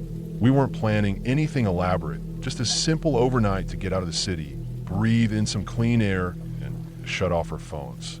The spot we chose was close to the road, but not too close, just far enough that we wouldn't hear cars passing unless they were deliberately slowing down. There wasn't anyone else around, and it felt like we had the woods to ourselves. Right where we pulled off the road, there was an old, rusted-out car half buried in weeds. Looked like it had been sitting there for years. All the windows were shattered, the tires were long gone, and the hood was open like someone had given up fixing it decades ago. The underbrush had started to grow into it. It wasn't threatening or anything, just sort of a strange landmark. A piece of junk no one bothered to tow.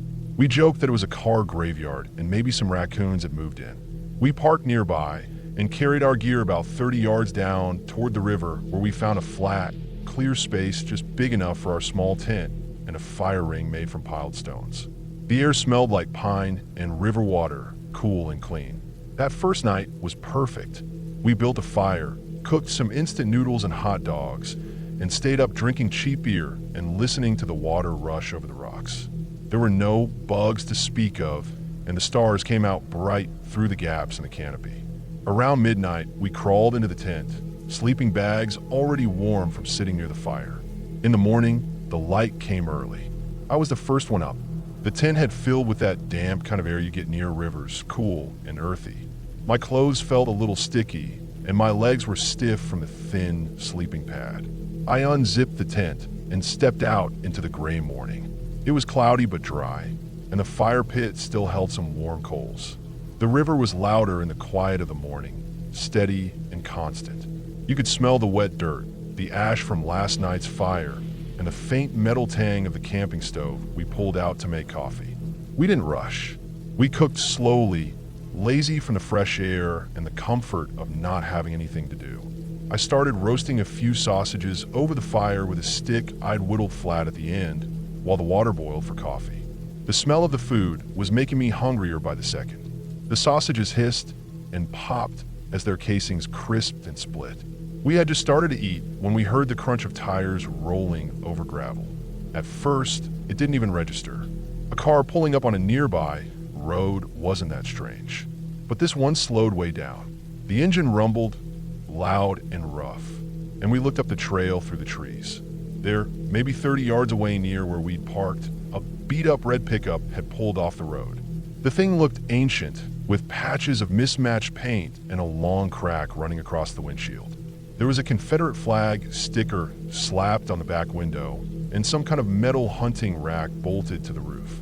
The truck stopped directly in front of the old abandoned car. The driver's door opened and a man leaned halfway out. He was wearing a sleeveless shirt, his arms covered in smudged tattoos and grime. His hair was greasy and flattened under a camouflage hat.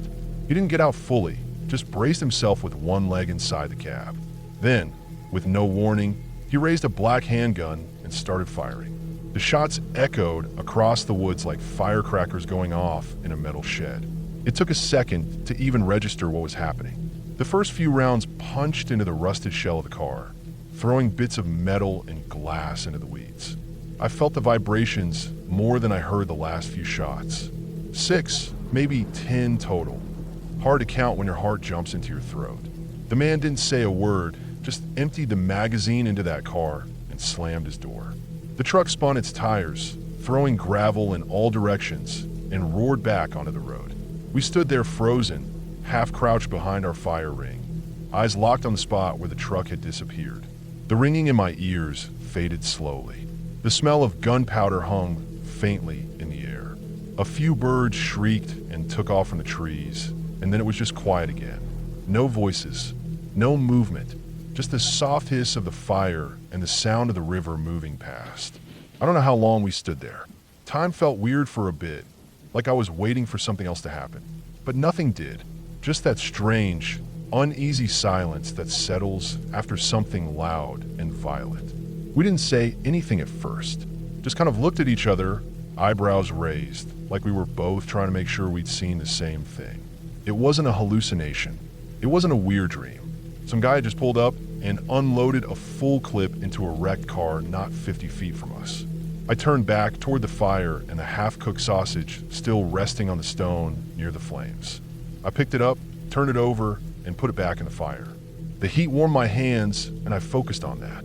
We ate the rest of our breakfast in near silence, glancing back toward the road every so often like we expected the guy to come back. He didn't.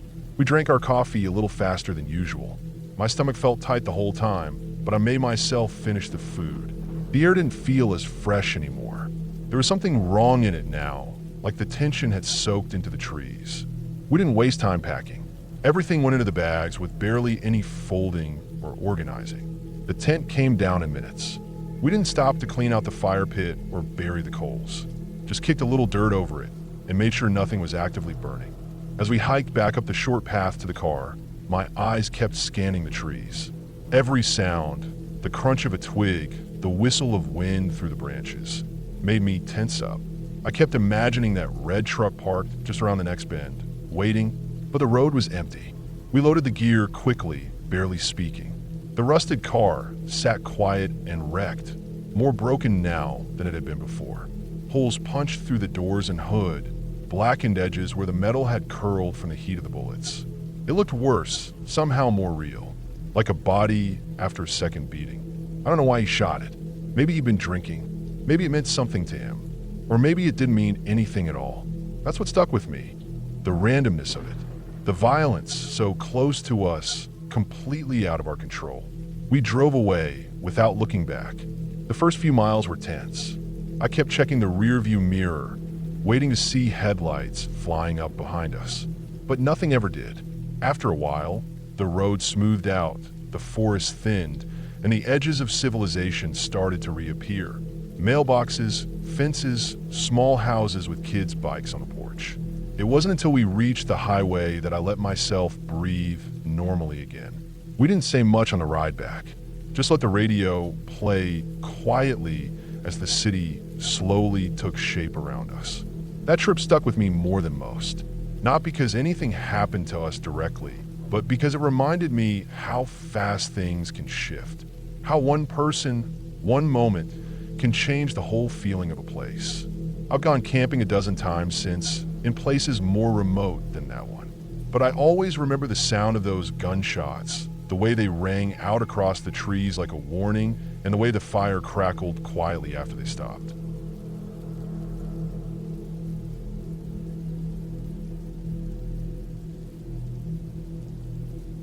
We've been backpacking for 3 days through Rocky Mountain National Park, somewhere outside of Estes Park, just me and two of my oldest friends from college. The kind of trip where we didn't set alarms, didn't bring much tech, and barely had service to check in with anyone back home. It was midsummer, mid-July, I think, and the air up there was thick with mosquitoes, especially the last day. The first 2 nights have been easy. Wide trails, crisp weather, amazing views. Elk grazing near camp, marmots screaming from the rocks, the kind of thing you come out here hoping to see. We had a map, loosely followed it, and picked a more remote site for our third and final night. The path followed a narrow river upstream, winding past a few established campsites. We saw a group of 2 setting up their gear a couple miles in. After them, the trail just kept climbing, brush getting denser and the noise of the river louder. Our site sat right where the marsh started to spill into the riverbanks, tucked against a small stand of trees. The water widened into a slow, green-brown curve, insects dancing over it in swarms, with lily pads forming quiet eddies at the bends. The mosquitoes were brutal, so we threw on long sleeves and head nets. We set up camp early, pitched our tents, filtered some water, made lunch, and then packed light to head farther up the trail. None of us were ready to just sit around in the tent, swatting bugs and waiting for night. We figured the deeper we went into the backcountry, the better the wildlife sightings. That's when things started to feel strange. The trail kept going uphill, narrowing and roughening until it spit us into an area that looked like it had burned not long ago. A wildfire, probably from the previous year. The trees were black and skeletal, all twisted into each other, their bark cracked and falling off in big curled chunks. The ground was soft with ash in some spots, crusted with dried mud and others. Still, despite the damage, the place was full of life. We saw a pair of mule deer bolt up a ridge as we approached. Birds flitted through the branches. Something howled or yipped across the river. Couldn't tell if it was a fox or coyote. Then about an hour in, we saw a moose. It stood on the far bank of the river, half hidden in smoke-colored willows. At first, we thought it might be dead, the way it stood so still. Its ribs jutted out like broken rungs of a ladder. Its fur hung in patches, thick and greasy. When it turned its head, one eye looked pale and sunken, almost like it was blind on that side. The thing stared at us for a long time, completely still, like it was sizing us up. None of us spoke. When it finally moved, it did so slowly, stiff-legged, and lumbered into the trees like it had all the time in the world. I'll never forget how quiet everything felt after that. We didn't say much walking back. That whole stretch of trail, through those burned trees and silent woods, felt off. Not haunted or cursed or anything like that, just wrong. Like nature was rebuilding itself, but in a way that didn't want us there. By the time we got back to camp, dusk was already crawling in. We made a small fire, boiled some food, then packed it all away properly and tied the bear bag high in a tree about 30 yards off. Even with bug spray and layers, we kept slapping at our necks and arms. I crawled in my tent early, still thinking about the moose, still a little on edge. That night, I put my knife under my pillow, which I almost never do.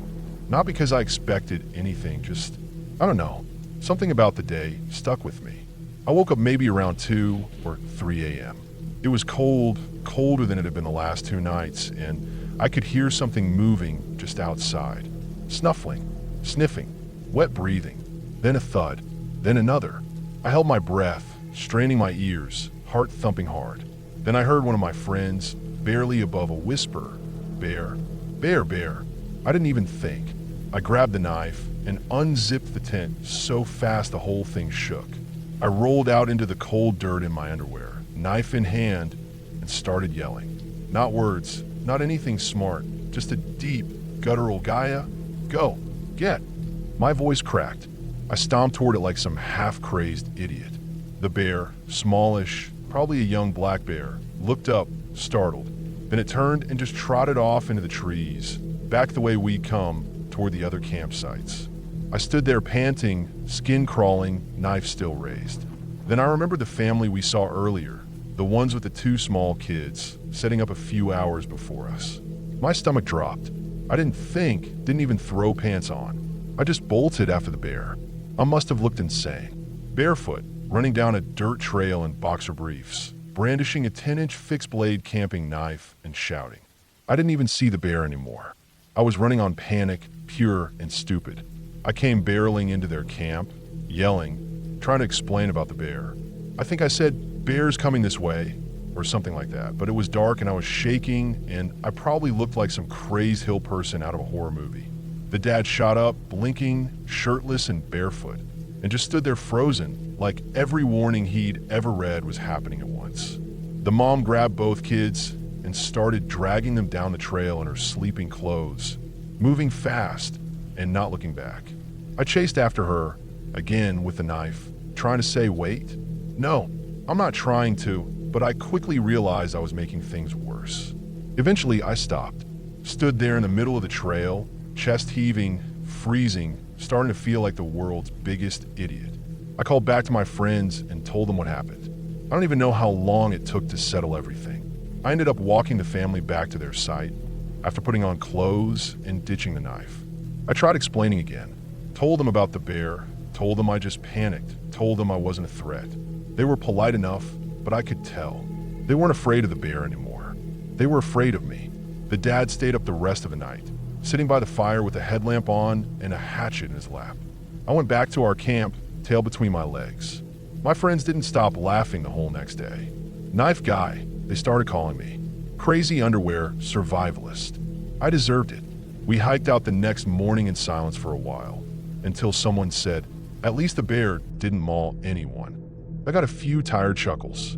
I didn't see the family again. Their car was already gone by the time we reached the trailhead. Every now and then I think about it. Not the bear, not the moose, not even the burned forest. I think about what that dad must have felt, seeing some stranger charging into his campsite in the middle of the night, waving a knife in his underwear. I think about how that story probably gets told around their dinner table now, about the crazy guy in the woods. And I think about how, somewhere out there, I might be the villain in someone else's campfire story. The thing they joke about, but also maybe half believe. I don't blame them. I probably would have done the same. But next time, I'm bringing bear spray and pants.